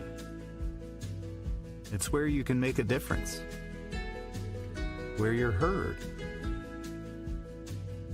where you have a team that supports you, and the benefits you deserve. At Avera, you can find that place. You belong at Avera. Apply today. Avera.org/careers.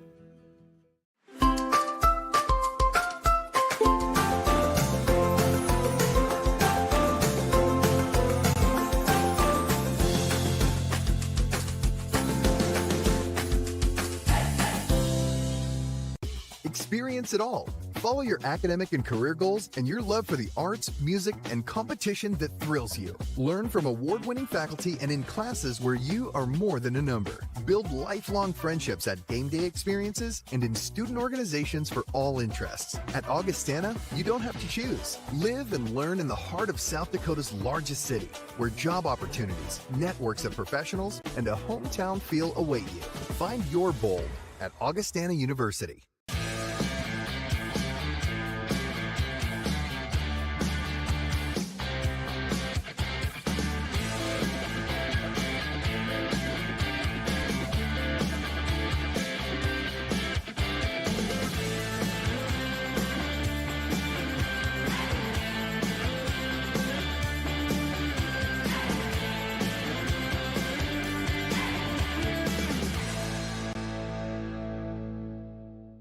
What does First Alert coverage mean to you?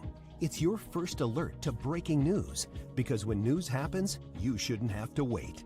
It's keeping you informed on the issues that matter and updating you with the latest information. It's weather every 5 minutes, because we know your time is important. It's covering state and local politics, because decisions from City Hall to the State House affect you most. Dakota News Now, your First Alert station.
In the game of the year, our Avera game of the week is tied between number 1 Harrisburg and number 2 Brandon Valley, 7 apiece.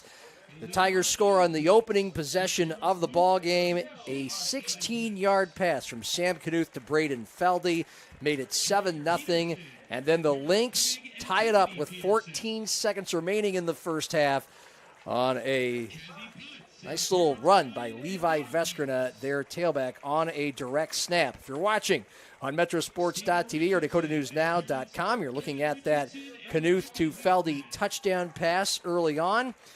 John Gaskins with Curtis Riggs as we go around other games in the Metro Conference tonight. And, of course, the Metro Conference comprises of 7 of the 9 teams in South Dakota's largest class in 11-man AAA football. And the biggest eye-popper that we have is Washington 42, Roosevelt 7. A battle of teams very hungry for a victory tonight, Curtis. 5 minutes left in the fourth. That's the same score we had when we were on the air about an hour and a half ago. So Washington should be holding on for it's only going to count as one win, but it's going to feel very big to the Warriors. Yeah, no doubt. I think, Coach Evans has been waiting for some type of breakout game, and this is a score you would have thought would have been against Rapid City Central, and they come back with the loss, and then they play pretty well against O'Gorman, but couldn't quite finish that game out when they had chances. Now this one, it looks like they had everything clicking. Number 3, Lincoln, no issues with Aberdeen Central, their AA opponent on the 9-game slate. 53-2 the final. It'll be a happy bus ride for Jared Fredenberg and the Patriots from Aberdeen.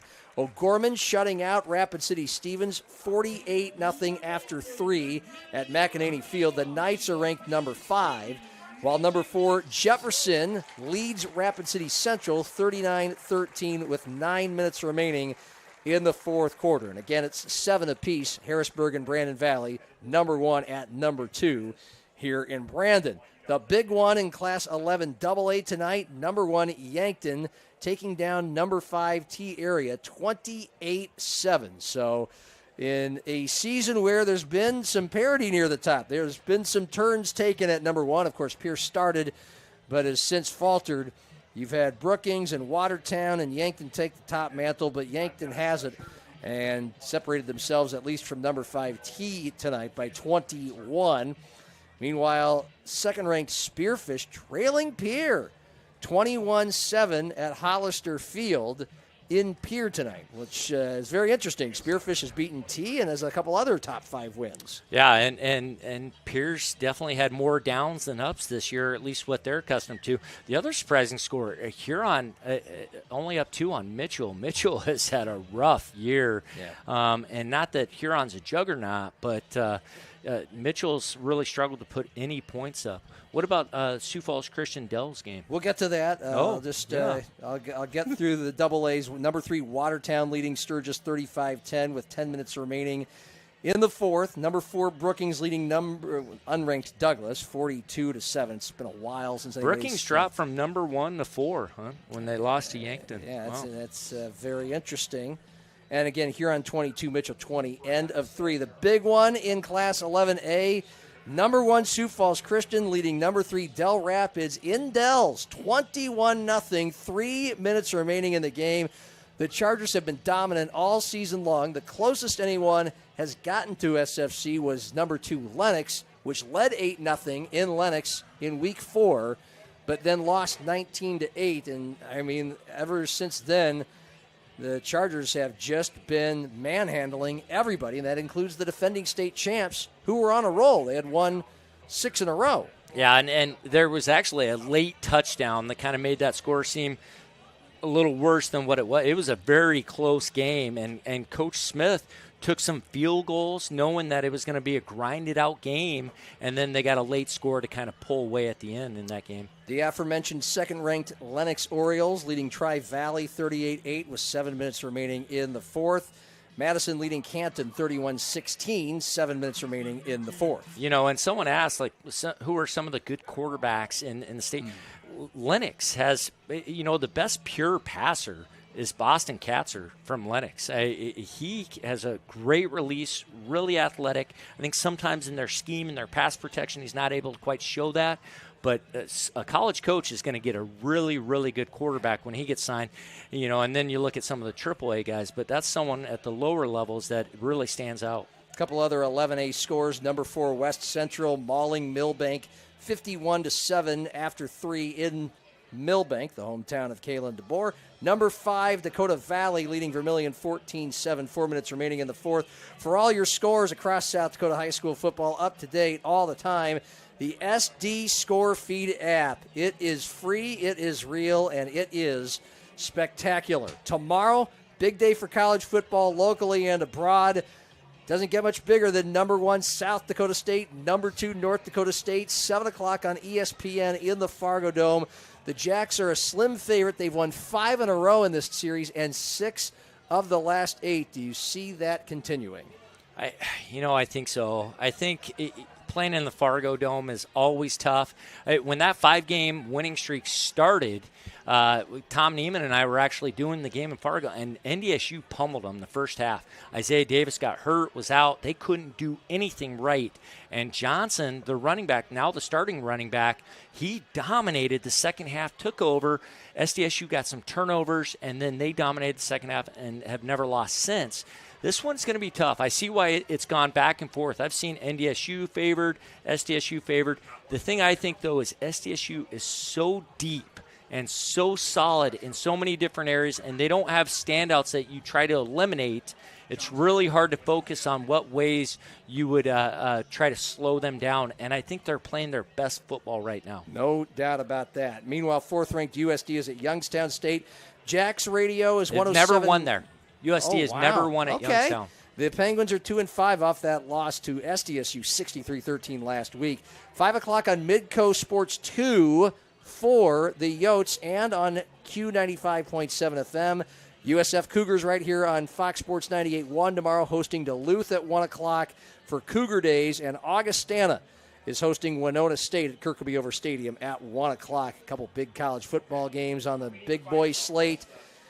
Georgia and Texas, number 5 at number 1 at 6:30. Alabama and Tennessee, Millbank versus Aberdeen. Kalen DeBoer and Josh Heupel at 2:30 on ABC. They are the 7th and 11th ranked teams in the country, both 5-1. Some rain starting to fall in Brandon. That'll make the second half interesting in the battle of number 1 versus number 2. Top-ranked Tigers leading the number 2 Lynx. Well, there's no lead. It's tied at 7. And the second half, a few minutes away on our simulcast, our Avera Game of the Week. Fox Sports 98.1, Metrosports.tv, Outlaw Channel 13.2, and DakotaNewsNow.com. Banking isn't just about financial products. It's about service and what we can can do for you.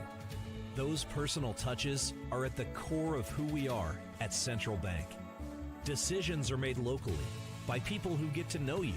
And while a lot has changed since 1877, we're still committed to our customers and to being the best bank in every community we serve. Central Bank, member FDIC.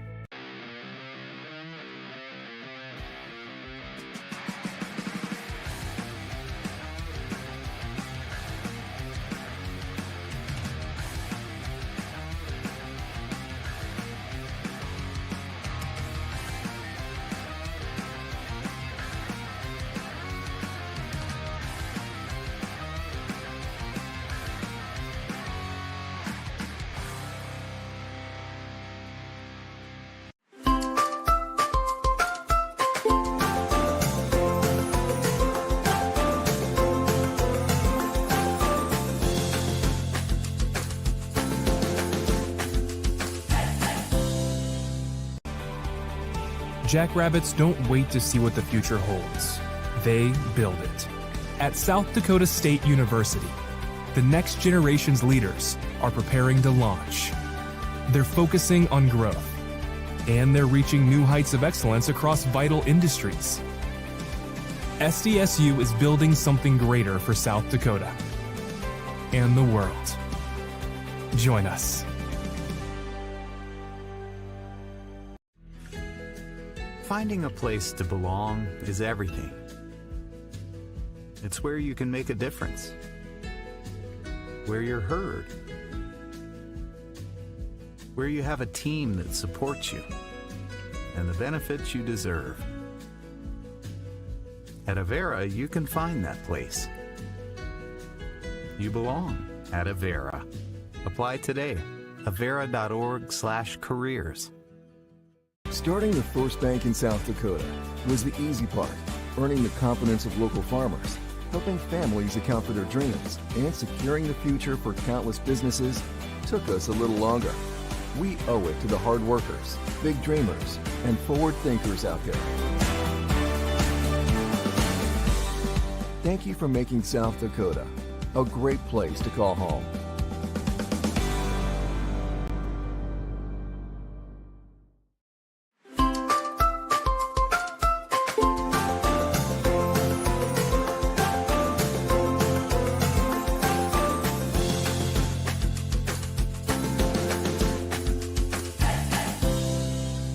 Your time is valuable. You shouldn't have to wait for the weather forecast. That's why the First Alert Weather Team is giving you weather every 5 minutes in every newscast. Every 5 minutes in the morning, every 5 minutes in the evening, and every 5 minutes on the weekends, too. Focusing on the weather that affects you. You'll always get the First Alert so you can plan ahead. First Alert weather every 5 minutes. Only on Dakota News Now. Josh and Emily are visiting Emily's parents this weekend, where Josh will propose. He's nervous, but not about the ring. Well done, Josh. Well done. Chase is proposing to Ashley at the resort where they first met. Ashley was vacationing with friends, but Chase ended up being her best friend of all, plus some. Every diamond tells a story, but there's no story like yours. And there's no diamond like a Greenberg's diamond. Greenberg's Jewelers, a cut above the rest.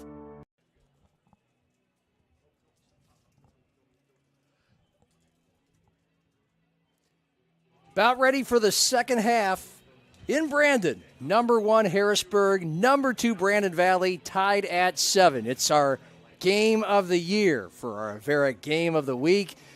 Very rare you find teams 7-0 meeting each other at this stage of the high school football season, but these two Sioux Falls suburbs have pulled it off, and they have decided nothing through 24 minutes of play. John Gaskins with Curtis Riggs. Brandon Valley will get the ball to start the second half.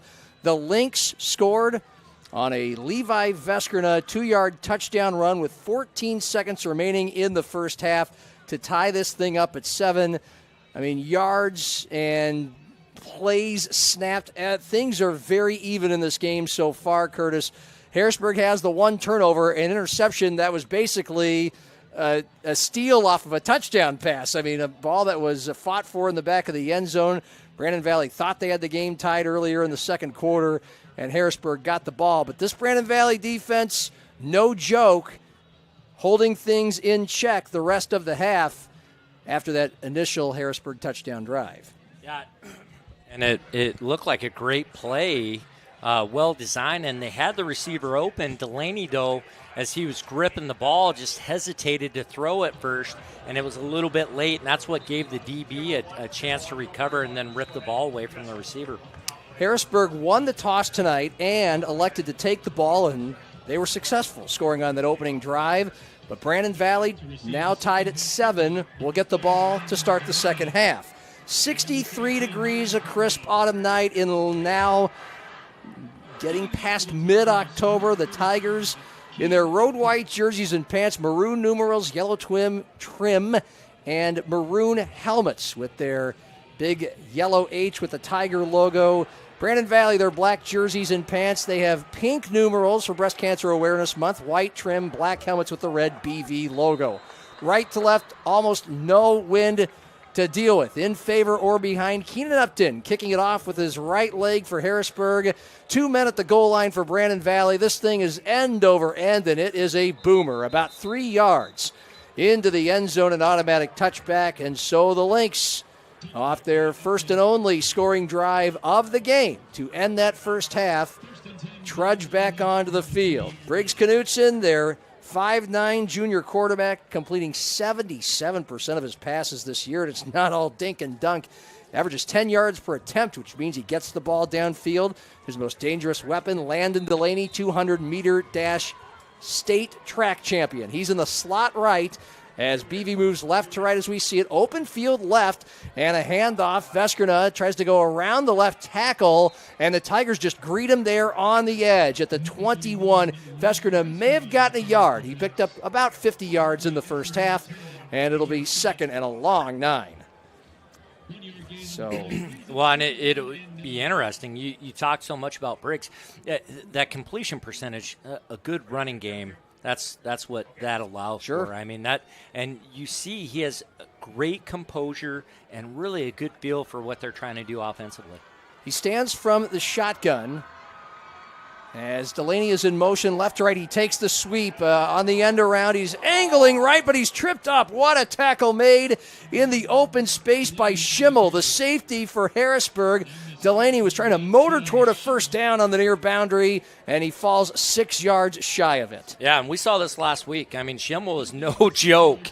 I mean, he will come flying downhill, and we saw that against Davion Simonson, the big, tough running back for Jefferson, too. He will not slow down at the point of contact. Second half underway. This is the first drive of it, and Brandon Valley now has third and a long 5, its own 25, near hash, left to right. Knutson from the gun, throws it right. First down catch is made, 33-yard line, bumped out of bounds. Wyatt Melcher gets the First Dakota first down, and I believe we have a flag on Harrisburg after the catch and the play.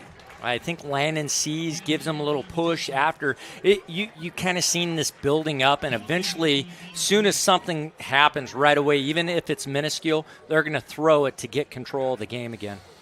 Replay on Metro Sports TV. Just a simple pass to Melcher, 6'3", nice tall Schimmel. target. Yeah, Schimmel. Yep. Melcher, 17th catch of the year, second of the night, I should say.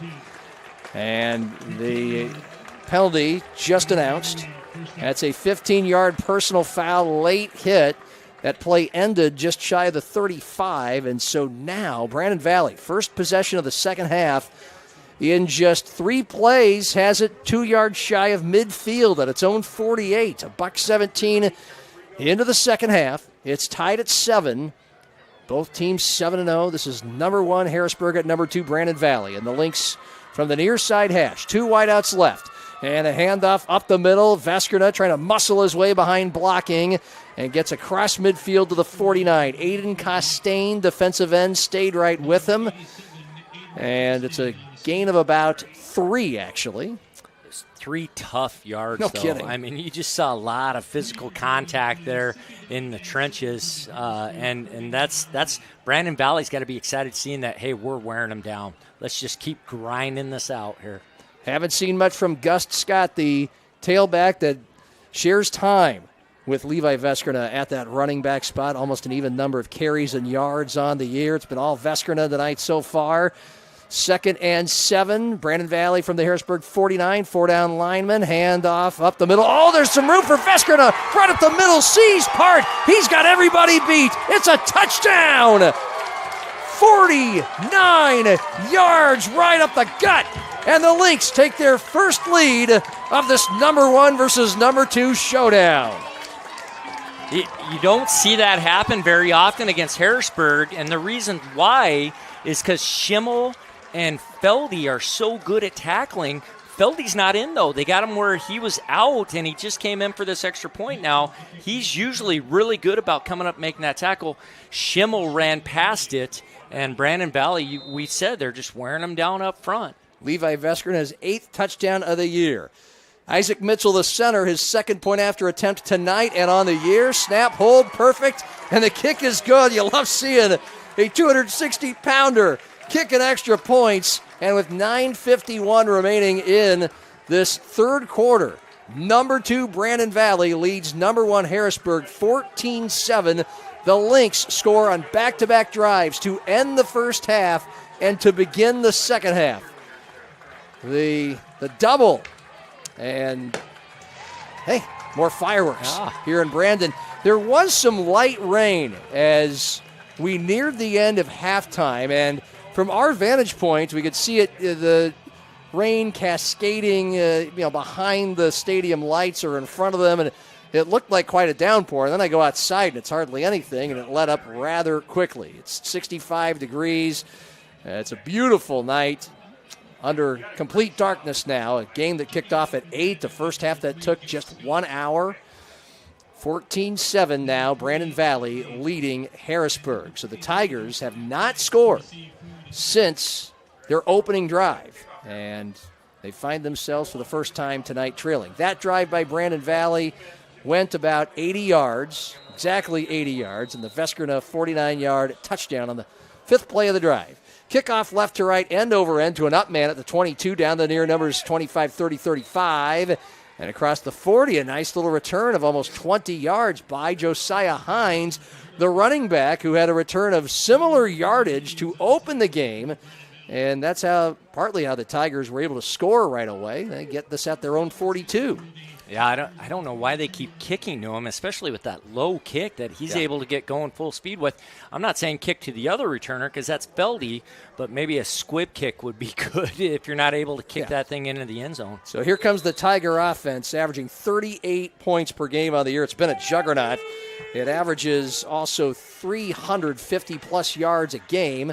And the quarterback, Sam Knuth, keeping it, going to the right side, turning the corner at the 40, past some tacklers, and then into one across the 45 to the 46 of the far boundary.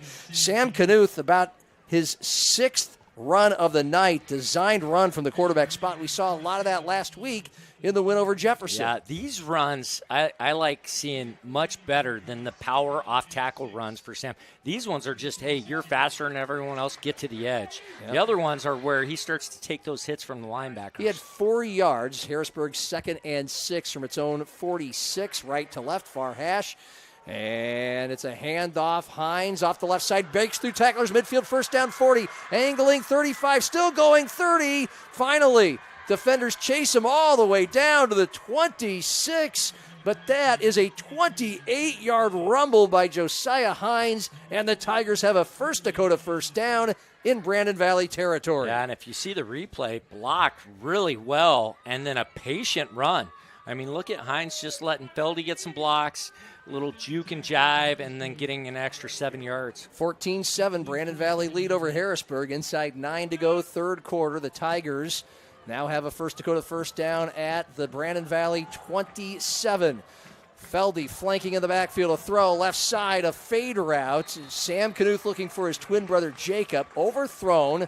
Single coverage tight to the boundary at the 10-yard line. It'll be 2nd and 10. Yeah, they're getting man-to-man coverage. They're getting what they want on that one receiver side. I would say Jonah needs to bring his split in a little bit, though, because he's so wide. He's just getting himself on that sideline right away. Nice job by the DB to just kind of shove him out of bounds. Sam Knuth threw for just over 60 yards in that first half, most of it on the first drive. He has 2nd and 10 at the 28 of Brandon Valley. He is sacked as he tried to run off the right side. The defensive end came barreling right at him, and Makai Zucker gets the sack. It's the 3rd sack tonight for the Lynx, back at the 31. Yeah, and a nice slant by the defensive line of Brandon Valley.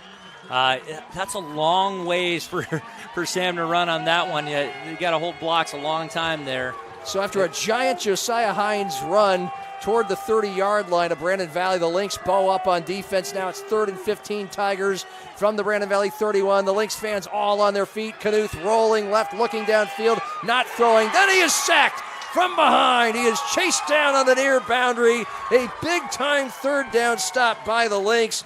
And this one comes from Evan Gray, the linebacker, their leading tackler. It's 4th and long, Harrisburg. Well, and you watch, you may not see it on this shot, but Feldy gets behind the DBs. It's just Sam can't get his hips turned around and make the throw, knowing the guy's chasing him from behind there. One thing, Harrisburg's, they're waiting till 3rd down. Hey, Feldy, make a big play for us now. They got to get him involved on 1st and 2nd down along with Josiah Hines. Harrisburg converts on 4th down 71% of the time. Brandon Valley, opponent's conversion rate, about 40%. A throw deep over the middle, incomplete, confusion on 4th and 15 from the 34 of Brandon Valley. Now, there's a flag at the 40 in the Harrisburg backfield. It appears to be on the Tigers, but Knuth was rushed into a throw into high traffic. A couple different receivers were out there. His brother, Jonah, and Feldy. Great coverage by the Lynx. Not a ton of pressure there. Oh, it's good protection. The hold was kind of one where the defensive lineman actually ran over the offensive lineman. They kind of fell on top of each other, but good protection. Yeah, there was some confusion, though, with Jonah's got to stay outside and let Feldy come underneath on that. That's who they wanted to go to there. Massive 4th down stop for Brandon Valley, the number 2 team in the state, up 14-7 on number 1 Harrisburg. 7:05 remaining 3rd quarter. Another handoff to Levi Veskrina on a First Dakota 1st down for the Lynx, and Veskrina between the tackles. Again, and we've seen so many of these runs. He just muscles his way forward through a pile of humanity, and he gets about 3 yards. That's been about the norm on 1st down for Brandon Valley. That 3 to 4 yards, though, on 1st down, you evaluate, are we moving the defensive line, and is it the 2nd and 3rd level having to make the tackles? And that's what's happening. That tells that offensive coach, hey, I can keep calling these. We'll keep making those guys have to make tackles. We'll win that battle eventually. 2nd and 6 Lynx from their own 37, left to right. Shotgun Knutson, 2 wide left, play action, throw left. It's caught. One man evaded, but then a sea of Tigers are able to make the stop after the short catch at the 34.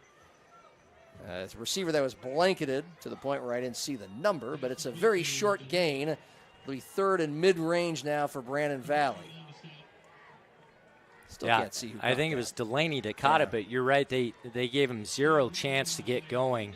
It's tough when Delaney catches it stationary because Harrisburg attacks so hard, he's not able to really get going with the ball in his hands. So that was at the 39. It is 3rd and 5. Brandon Valley from their own 39. Delaney wide right.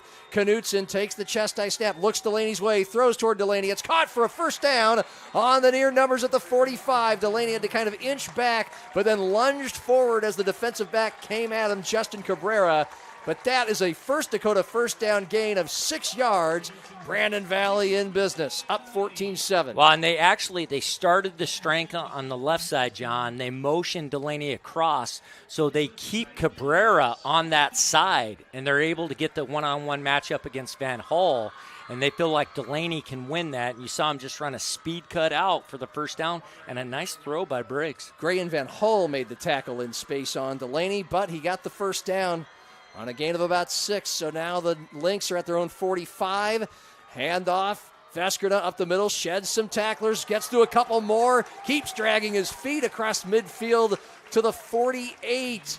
A healthy 1st down gain of about 7 for Levi Veskrina as he gets closer to the 100-yard mark on the evening. And Brandon Valley now in Harrisburg territory. It was tied at 7 at halftime. The Lynx marched down the field 80 yards to start the second half, and then got a big fourth down stop as Harrisburg was in their territory at the 30-yard line. Now the Lynx have moved this over 20 yards to the Harrisburg 49, a 2nd and 4 for Brandon Valley. Left to right, handoff Veskerna off right guard, again through some tacklers, and has the first down. Plunges ahead to the 41 on the near hashes, an 8-yard gain. The seas are starting to part for Brandon Valley's offense. Another First Dakota first down. And 2 runs in a row where we talked about secure the first level, make that second and third level, make the tackles, and you just see him slowly starting to come up. It just wears down those full-speed collisions. Guys don't want to get in there as fast as they did that first quarter. I mean, every drive is huge, but this is impactful for Brandon Valley. If they could score and get up 2 scores late in the third, controlling the game at this point. They've scored on their last 2 drives. Now they have 1st and 10 at the Harrisburg 42. 2 men flank from the left side behind the line to the right, and the Lynx call a timeout. Their offensive coordinator is Mike Zur, their head coach Matt Christensen. They saw a little bit of a fire drill, and they averted a penalty, but burned one of their 3 timeouts. Talking about Coach Zur, you and I did the games last year with Lincoln and these guys, and I was critical. I was tough on them about, hey, you're not using the personnel the way you should. And there's some Brandon Valley people that kind of responded to me and said, hey, you're pretty tough. And I'm like, well, they're coaches. They're coaching, use the people the way they can. And Coach Zur actually reached out to me and was the ultimate professional. He was so outstanding and talked about the season and what they're doing. And I really got to commend him because the way they are coaching, they're utilizing every guy they have to the best of their ability. Fullback, tough, gritty kid, get him in the flats every once in a while. Star receiver, Delaney, mix him in off the play action, get him a catch every now and then. And then the smart, savvy quarterback. Let's try to maximize what we can out of him, but he's not the breadwinner. The run game and the offensive line is. Mike Zur, also the girls' basketball coach, taking over for Mark Statham a few years ago, guided the Lynx all the way to the state title game last year, and a close one at that. Off the timeout, Brandon Valley's offense, guided by Zur, has 1st and 10 at the Harrisburg 42, left to right, 3:46 remaining in the third, up 14-7, and a handoff up the middle, and Veskerna doesn't have much room to run. Still, as usual, makes at least a couple yards out of it, and they mark it at the 39, about a 3-yard gain. Yeah, it's second down is the down. Harrisburg, hey, we'll concede 3 yards first down. Now, second down, though, is the one where Brandon Valley has taken that 3 yards and doubled it to put them in a 3rd and 2 situation each time. 2nd and 7. Delaney wide right to the near side. And then 2 men move from the left side of the line to the right once again. Shotgun for Knutson.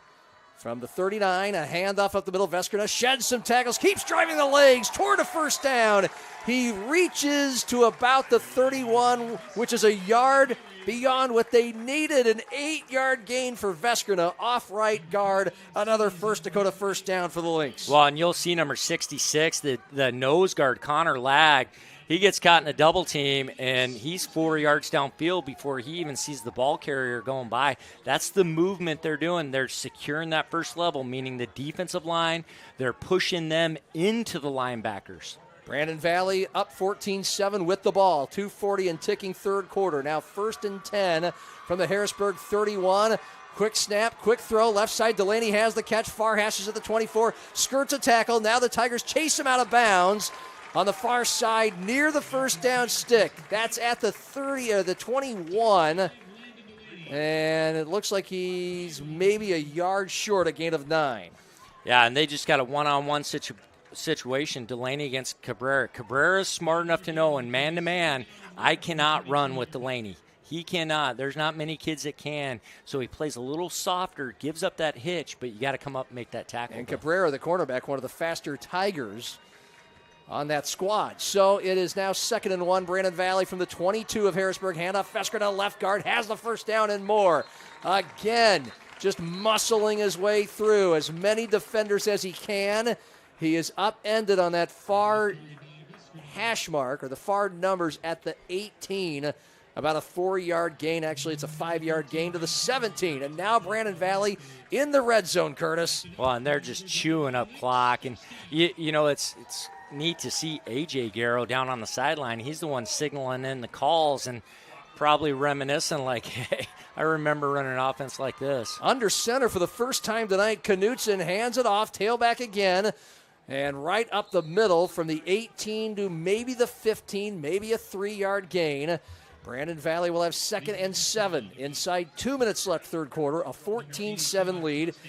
Curtis mentions A.J. Garrow, a former wideout for Brandon Valley and for the University of Sioux Falls, following in his father Chad's footsteps at USF as a player, and then, of course, now as a coach in Brandon. Garrow was an assistant for about a decade and then took over for Chuck Plummer, guided the Lynx to a couple of state titles, passed away, cancer, a couple of years ago. And a direct snap to Veskerna on 2nd and 7. He dances his way beyond defenders toward the far sideline, moves the sticks again as he got to about the 5-yard line, a gain of about 11 or 12. Well, and great job by Brandon. You know, it was 2nd and 8. And you thought, well, they might try to get out of their comfort zone here and try to do something else.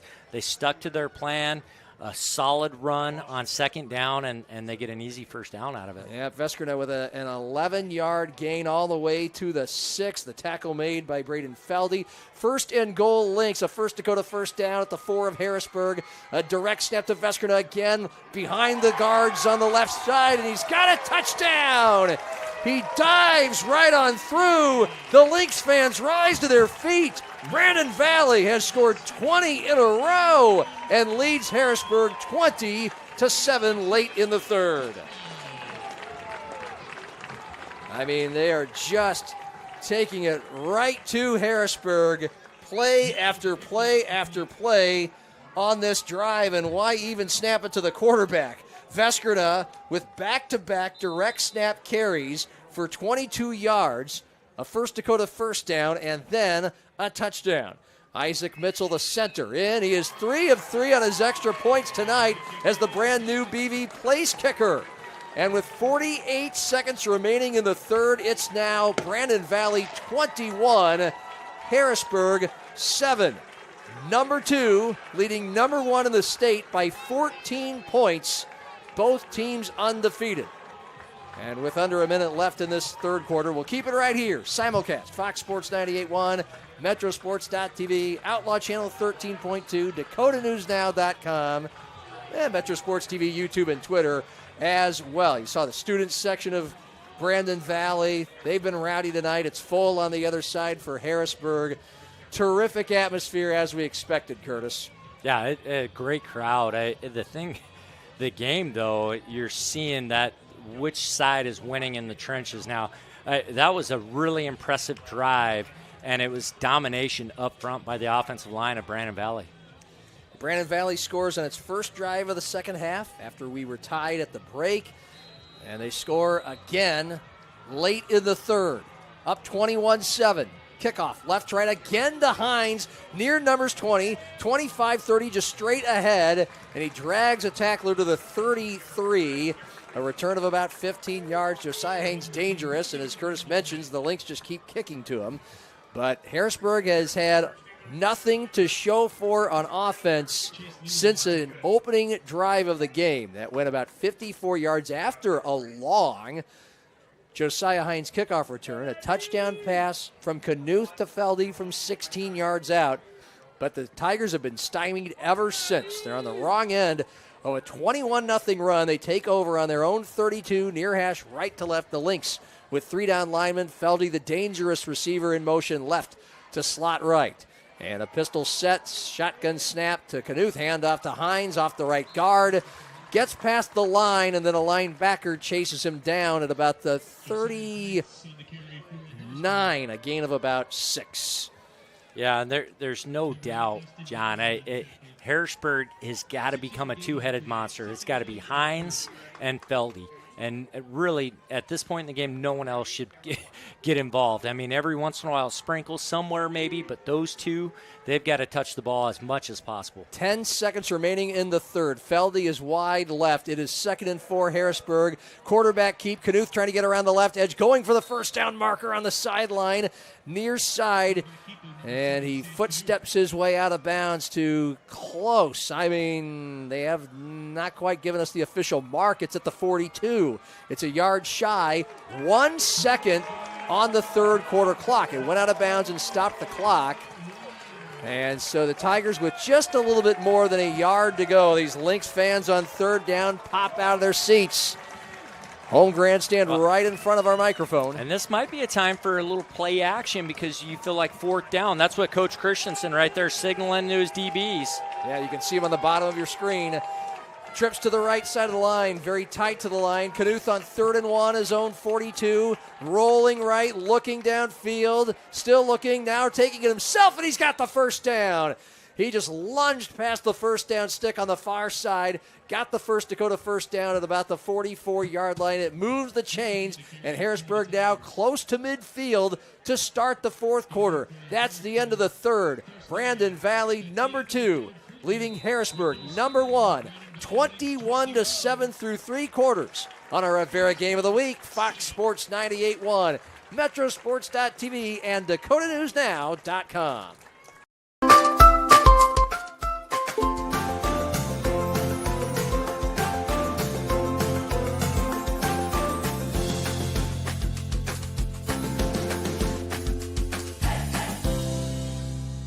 Experience it all. Follow your academic and career goals and your love for the arts, music, and competition that thrills you. Learn from award-winning faculty and in classes where you are more than a number. Build lifelong friendships at game day experiences and in student organizations for all interests. At Augustana, you don't have to choose. Live and learn in the heart of South Dakota's largest city, where job opportunities, networks of professionals, and a hometown feel await you. Find your bold at Augustana University.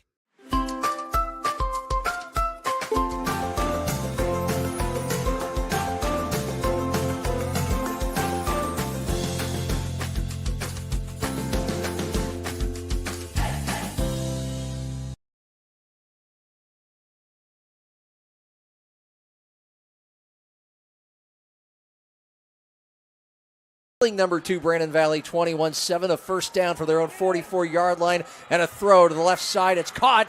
Braden Feldy at the 49, near the out-of-bounds mark. A gain of about 5. He was immediately wrapped up, stood up, whistles blew. Dylan Williams, outside linebacker for the Lynx, on the stop. But actually, they march this, or take it to the 49 of Brandon Valley, so about a 7-yard gain. John Gaskins with Curtis Riggs. Harrisburg scored on the opening drive. Brandon Valley tied it up with 14 seconds remaining in the first half. And then the Lynx score a pair of touchdowns in the third, scoring on both of their drives to take this 21-7 lead. Tigers now have 2nd and 3 from the BV 49. Left to right, far hash. Chest high snap, handoff to Hines, off left guard, gets through some defenders, still on his feet, fumbled the ball across the 40, whistles had not blown. The Lynx say they have it. Lynx fans think they have it. No indication that that is the case. And they give the ball to Harrisburg. It was on the far side, so I'm not sure who recovered it. It looked like it was Brandon Valley. Yeah, Brandon recovered. It was close, and we might get a good shot of it here to see. I heard a whistle. It's a matter of his knee was down. Thank you, okay? And it was. Yeah, it looks like it was. Just before the ball came out at the 40-yard line. And so the play ends at the 39. That's where he was reaching, a 10-yard gain, first down. You know, they're getting great gains with Hines. It's just, do you have enough time? Do you have enough clock? And can you get stops defensively, too? First Dakota first down. The Lynx showing blitz. Play action. Knuth going deep over the middle, looking for Feldy. It's just a bit overthrown. Feldy had a couple defenders beat. Harrisburg's leading receiver with 34 catches on the season. 3 tonight. Just a little beyond his grasp. Well, and it was a good call at the right time. They caught Brandon Valley blitzing and got Feldy in a man-to-man situation. Knuth just couldn't give him a chance to make a catch there. Tigers badly need a score because they know once Brandon Valley gets the ball back, the Lynx have basically just kind of plowed their way down the field on them the last 3 drives. 2nd and 10. Throw into traffic over the middle. It's caught by Hines, the running back, and he just starts off the left side to the far sideline. Across the 35, tripped up around the 34. He's marked down at the 32, a gain of 7. We haven't seen that rollout tight end delay throwback that we saw for a touchdown against Jefferson. This could be a really good situation, and it's on the right hash for him to do this. Full house on a 62-degree night. Some Brandon Valley staffers trying to get the fans who are already on their feet to make even more noise on this 3rd and 3 for Harrisburg at the Brandon Valley 32. Trailing 14, early 4th. And it's a belt-high snap for Knuth. The quarterback is going to keep it off the left guard. He's got the first down. He just kind of plunged his way forward. Good enough blocking across the 35 to the 29, 30 to the 29. And they mark it at the 28. A 4-yard gain, and the Lynx fans sit down for this First Dakota first down. Well, and he did a nice job getting behind his pulling guard. Difference between Harrisburg's offensive line, they look a little thinner, more athletic, whereas Brandon Valley's just look like maulers. I mean, they look like, hey, we're ready to go to war. Yeah, well, across the line, 215 and 205 on the ends. Parliament at 300. Of course, the nose guard and going to be a Power 5 conference player. 3-step drop for Knuth on first down. He's looking for the end zone. He throws right toward the goal line. It is incomplete, nowhere near his intended wideout, who slipped and fell down. His twin brother, Jonah, at the 10-yard line. No flags, just an incomplete pass. It'll bring up 2nd and 10.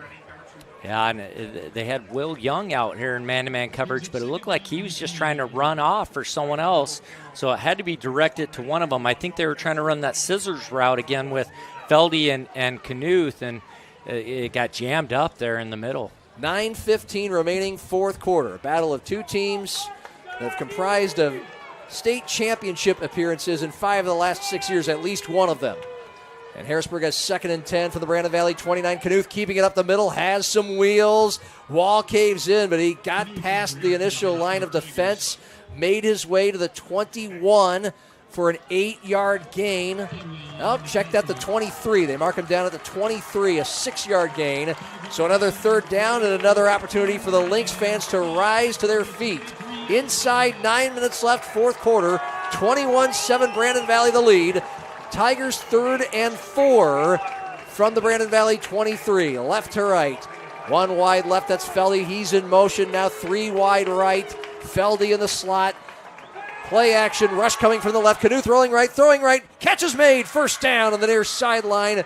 Ushered out of bounds at about the 12. It's Braden Feldy. Who else? A gain of about 10. A First Dakota first down in the red zone. Knuth drops down, kind of a sidearm throw here, but, I mean, it's a shot to Feldy. Nice job. Yeah, he was in decent coverage. Drake Jellema, the safety. It's a good job coming back to the ball, too, by Feldy. So the Tigers down by 14, looking to make this a 1-score game. First Dakota first down at the BV 18. Feldy wide left from the near side right hash. Handoff Hines, left guard, has some initial yards. Couple Lynx pull him down at about the 10. A gain of 2, maybe 3. Clock still ticking. Inside 8 minutes left. Again, the Tigers not only need to score to stay alive in this game, they're going to need to stop. And they haven't done that to Brandon Valley on any of the Lynx' last 3 drives. It is now 2nd and a long 7. Ball at the Brandon Valley 11. Knuth, the chest-high snap. He'll keep it off the left side. He's angling. He is lunging ahead and finally falls ahead to the 5. So they keep it safely on the ground, these first 2 plays of this set of downs, and it'll be 3rd and about 2. And they're just trying to gain an extra blocker. When they run Knuth, then Hines can then help lead block for them. Brandon Valley fans rise again. Sellout crowd. It's been fun. It's been rowdy. 7 minutes remaining, 4th quarter. Long drive for Harrisburg, trying to cut this to a 1-score game. 3rd and 2 from the Brandon Valley 5. Shotgun for Knuth, 1 wide left. He's going to keep it off the right side, looking for his blockers. To the 4, to the 3. He fumbled. The Lynx say they have it. We have no indication yet. It's near the goal line, and the Lynx do. Brandon Valley ball. Inside 7 minutes remaining in the fourth quarter, and the Lynx get a major turnover at the goal line, up 21-7. Yeah, a lot like the turnover Brandon experienced in the end zone. Knuth, he's just trying to steamroll ahead to get the first down, and they get a helmet right on the ball as he tries to dive forward. A big hit and a big play for Brandon Valley. Yeah, he had the first down. He's just trying to muscle for every yard he could, and now the Lynx are inside their own 1 yard line. This is an offense that has been motoring down the field the entire last 3 quarters, and they get some good breathing room. Up the middle, Levi Veskerna, the tailback, who is right around that 100-yard mark for the game. He's been the focal point of their offense, and he gets 4.5 yards to the 5-yard line. 6:40 and ticking, and Brandon Valley with this game in hand. The only thing really they're up against at the moment is field position. Shotgun snap for Briggs Knutson, the junior quarterback. One wide out left. Turns and hands it off to Veskerna off the right side of the line, and he just powers his way for a couple yards from the 5 to the 7, maybe the 8. Yeah, Harrisburg's got a blitz. They can't let those linebackers now at this point in the game sit back and let that offensive line drive their D-line into them. They've got to shoot gaps and take chances here because they need 2 scores. I mean, you got to get a stop here. You got to make something happen for your offense. 21-7. Lynx off the fumble inside the 1 yard line. Now have it on their own 8. It is 3rd and 3. Tigers have 5 down linemen. Knutson still from the pistol. Veskerna, the tailback, right behind him. He also has a blocker, a fullback to the left. Handoff Veskerna, left side. Oh, the Tigers take him right down at the 6. A loss of about a yard. They were already the interior of that defense. The linemen and the linebackers, a loss of 2. Brandon Valley has to punt from its own end zone with 5 minutes remaining, up 14. Well, and they were attacking that one. You see Seas does a great job of filling that hole, stuffing the fullback, and then closing that gap, letting his teammates come in and make a tackle. This is going to be a quick kick again here now. Feldy, though, is back, so you got to be careful. Gus Scott, a running back, is the punter, standing 2 yards deep. It's a short kick. Line drive, lands at the 40, 2 bounces. Feldy at the 47, takes it far sideline 40, and chased out of bounds inside the 35. So Harrisburg does lose the ball. They do miss out on an opportunity to make this a 1-score game, but they get the 3-and-out stop, and they get awesome field position now at about the 31. They lost a couple minutes on the clock. Yeah, that's the biggest thing for Brandon Valley. It's a win because they were able to consume some of that clock. I mean, they're 2 scores down now, and they've got to start to go for a big play to then be able to kick off and play defense. Rain starts to fall here in Brandon. It is 1st and 10. Harrisburg down 21-7. 4:40 remaining in the fourth quarter. Hines gets the snap, gets the handoff across the 30. Behind blockers on the left side, angles his way all the way down to the 26. A gain of about 6, maybe 7 yards. Yep, 7 yards to the 25. But time is now Harrisburg's enemy. 4:20 remaining in the fourth quarter. Again, some light rain, temperatures around 60 degrees. Harrisburg into a tiny little breeze. Knuth, the senior quarterback, guiding an offense that hasn't scored since the first quarter. Brandon Valley brings extra men to the line. Hand off to Hines on 2nd and 2, and he is stuffed in the backfield. 3 or 4 different Lynx came right at him, including Zocker, the defensive end, a loss of 3 yards to the 28. And Brandon Valley's okay with you playing to get first downs.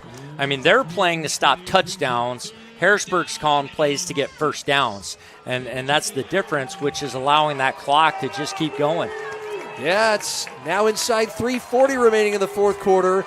Number 2 Brandon Valley on top of number 1 Harrisburg, 21-7. The Tigers trailing with the ball. 3rd and about 6. From the BV 28, Feldy in motion right to left. Play action, Hines, check that Knuth was going to throw, tucks it and runs. Left side, 30, 25, knocks down the first down stick and has the first down as he's out of bounds around the 20-yard line. Didn't see what he liked down toward the goal line. He wanted a touchdown pass. Instead, he gets a First Dakota first down run. Well, and they ran that scissors route that they hit Velde earlier on down the sideline. Velde, though, settled on the sideline when I thought he could have kept going. And Canoe saw the same thing, just took off, made a nice play running. So first down for the BV21. Handoff to Hines up the middle, past some initial tacklers. Angling left, stretching to that far numbers at the 16, maybe the 15, but now 3 minutes remaining in the fourth quarter. Harrisburg down 21-7, has 2 timeouts. They just keep running, Curtis. And huddling. You might think, hey, 6-7 yards is a good game, but you're consuming so much clock and you're huddling too. They've completed fewer than 10 passes tonight. It has not been a big game through the air. Another handoff up the middle to Hines. He bashes into some tacklers across the 13. Dives for about the 11 or the 12. It'll be third and about 1 for Harrisburg. And now they don't huddle. They scurry to the line. 3rd and 1 from the Brandon Valley 11. A tush push, and Knuth keeps it up the middle. Appears to have the first down over the pile at the 10. Whistles blow. Clock stops because they'll determine if he has the first down. And they finally do. First down, Harrisburg. 2:30 remaining, fourth quarter, down 21-7. This drive started just inside midfield. Now it's down to the 10-yard line. A couple minutes have gone off the clock. Hines, play action, or check that Knuth looking and being sacked back at the 15-yard line. He was looking downfield, but the wall caved in, and now the clock still rolling inside 2:10. Harrisburg looking at 2nd and goal from the 15. And they will have a quick huddle and move right back up. One wide out to the near side right, one to the far side left. Hines rolling right, has time, looking downfield, throwing toward the goal line. Now it's caught at about the 4 and out of bounds. Clock stops with 1:55 remaining, a gain of about 11. The pass completed to Will Young, a seldom used wideout. And so the Tigers will now have 3rd and goal. Yeah, great job. He gets out there late, barely gets set, and then just runs a little whip route. They're trying to get the ball to Feldy. Good job by Knuth. It was covered, and he just gets Will Young the ball. 3rd and goal from the 5 for Harrisburg, down 14. Handoff to Hines, stretching to the left side, tripped at the 3. He was 3 yards from the end zone. He had to make defenders chase him down, but they do. Big time stop. Clock still rolling. Inside 1:40 to go in the game. It's now 4th and goal, Harrisburg at the 3. Far hash. Left to right. Knuth keeping it behind blockers. Angling right. Near the goal line. Doesn't appear he has it. And he doesn't. He is stopped short. Just inside the 1. Brandon Valley holds on 4th and goal. And with 1:27 remaining, the Lynx get the ball up 21-7. Yeah, what a huge stand. They just tried to run a quarterback power, a quarterback sweep. Knuth giving it all he can, and just too many defenders can't get in there. You watch, he's got 2 guys lead blocking. Good job, though, by cutting off the edge by the Brandon Valley defense. Make him have to cut back to the defense that's flowing to the ball. Drake Jellema, the safety, made the tackle at about the 1-foot line. And so now Harrisburg has 2 timeouts. Brandon Valley, 1st and 10 inside their own 1 for the 2nd straight drive, up 21-7. $1:27 remaining in the game. Handoff, Fesker to left side, sheds tacklers across the 5, angling 10, and tackled near the boundary on the 11. That should be a First Dakota first down for the Lynx. And you want to stay in bounds. But, Harrisburg's just got to bring the house here. I can't believe they would sit back and wait for it. It's a 9-yard gain, marked down at the 10. 1:15 and ticking in this fourth quarter. Brandon Valley has dominated this game since the late second quarter. They scored a touchdown to tie the game at 7 at halftime. A touchdown with 14 seconds remaining in that first half. Scored on each of their drives in the third quarter to make it 21-7. Handoff Feskerna on 2nd and 1. And he just plows right ahead. Plunges across the 10 to the 11. A first down. A First Dakota first down. And now there's inside a minute remaining. 52 seconds on the clock. It stopped momentarily, but unless something freaky happens here in late October on a Friday night, That's your ball game. Yeah, and I think it's like what we talked about, John, that these are definitely the top two teams in the state. Even Coach White's going to walk away from this game and think, hey, we can play with these guys. I mean, we got to do a few things differently. We got to attack them a little differently, and we got to somehow find a way to where our D-line doesn't get so worn down, but we can definitely play with these guys. But, boy, they're good, though. And Coach Brandon White waves the white flag as the Lynx take a knee. The Tigers opt not to take either their 2 timeouts remaining. That failure to score twice inside the 5-yard line on Harrisburg's last 2 drives ends up being the difference. A monumental night for the Brandon Valley Lynx, especially that goal line defense. 2 stands in the 4th quarter, a fumble and a stop. And the Lynx score the final 21 points. And it's official. They have beaten number 1 Harrisburg 21-7. In front of a sellout crowd in Brandon, it's the Tigers' first loss of the year to 7 wins. And the Lynx are now 8-0. They will be ranked number 1 when the final media poll of the regular season comes out on Monday. Just one more regular season game left, and then it is playoff time in South Dakota high school football. And maybe we saw the first of 2 rounds between these 2 suburban teams. The next one could be in the Dakota Dome for the state championship in mid-November.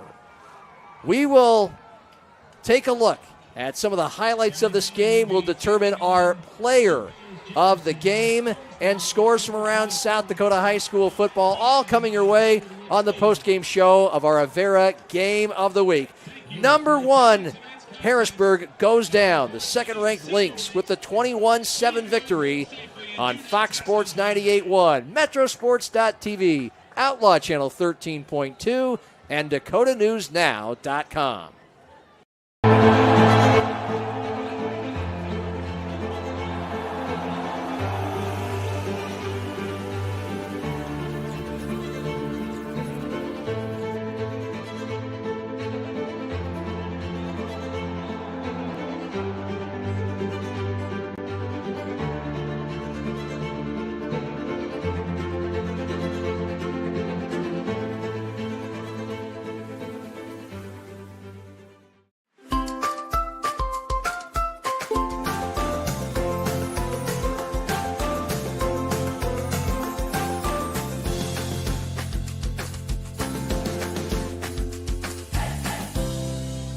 Touchmark at All Saints is a full-service, award-winning retirement community set in the heart of historic downtown Sioux Falls, South Dakota. At Touchmark, we want to preserve the independence that you have. We want to make sure that every part of who you are is fulfilled. I would recommend this to anybody. I think this is just a great way to spend your retirement years. At the end of the day, we're here to live the full life.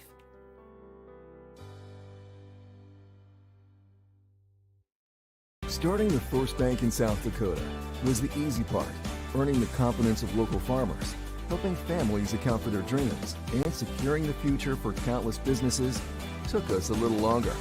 We owe it to the hard workers, big dreamers, and forward thinkers out there. Thank you for making South Dakota a great place to call home.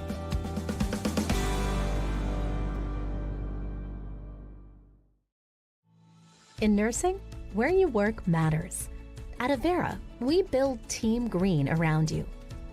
With a culture that values and supports you. Leaders who listen and care about your success. And benefits to reward the great work you do. The grass is greener at Avera. So join Team Green. Learn more at avera.org/careers. Banking isn't just about financial products. It's about service and what we can do for you. Those personal touches are at the core of who we are at Central Bank. Decisions are made locally by people who get to know you. And while a lot has changed since 1877, we're still committed to our customers and to being the best bank in every community we serve. Central Bank, member FDIC. Experience it all. Follow your academic and career goals and your love for the arts, music, and competition that thrills you. Learn from award-winning faculty and in classes where you are more than a number. Build lifelong friendships at game day experiences and in student organizations for all interests. At Augustana, you don't have to choose. Live and learn in the heart of South Dakota's largest city, where job opportunities, networks of professionals, and a hometown feel await you. Find your bold at Augustana University.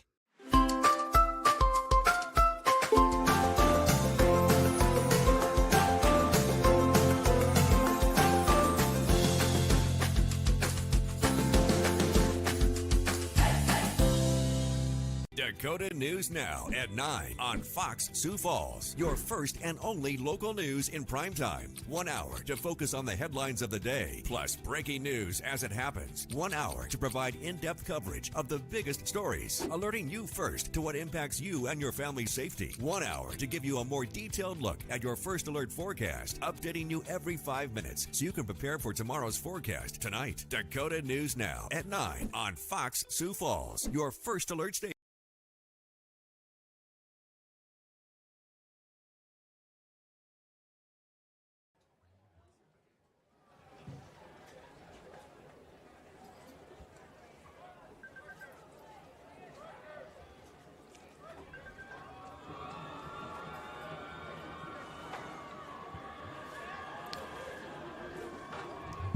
The battle of unbeatens goes to Brandon Valley tonight. The number 2 ranked Lynx take down number 1 Harrisburg 21-7.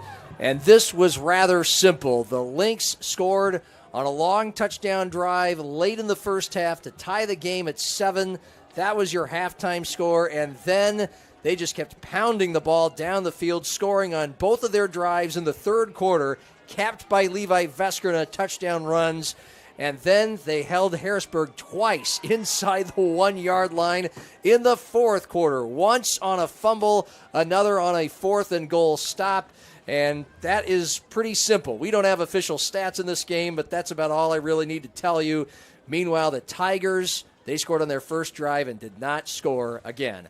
John Gaskins with Curtis Riggs on our post-game show.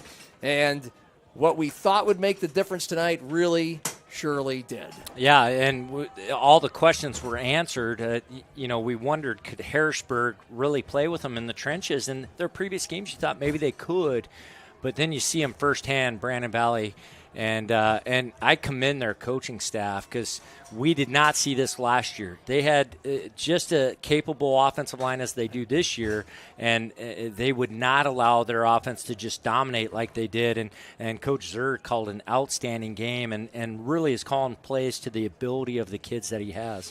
Time now for our American State Bank Player of the Game. It was, I wouldn't call it a heated discussion here, but there was some back and forth discussion. Certainly the Brandon Valley offensive line was golden tonight and very much worth it. But we need to pick an individual, and the guy that had the ball behind that line, Levi Veskerna, is our American State Bank Player of the Game. And Curtis, well deserving. Yes, he got great blocking, but man, did he run hard tonight. I mean, he was grinding those legs, muscling through the first and second lines of defense. He roamed free a couple times, a couple burst carries, but most of the night was just ground and pound between the tackles, 3 yards here, but then 10 yards there, and enough to get the job done.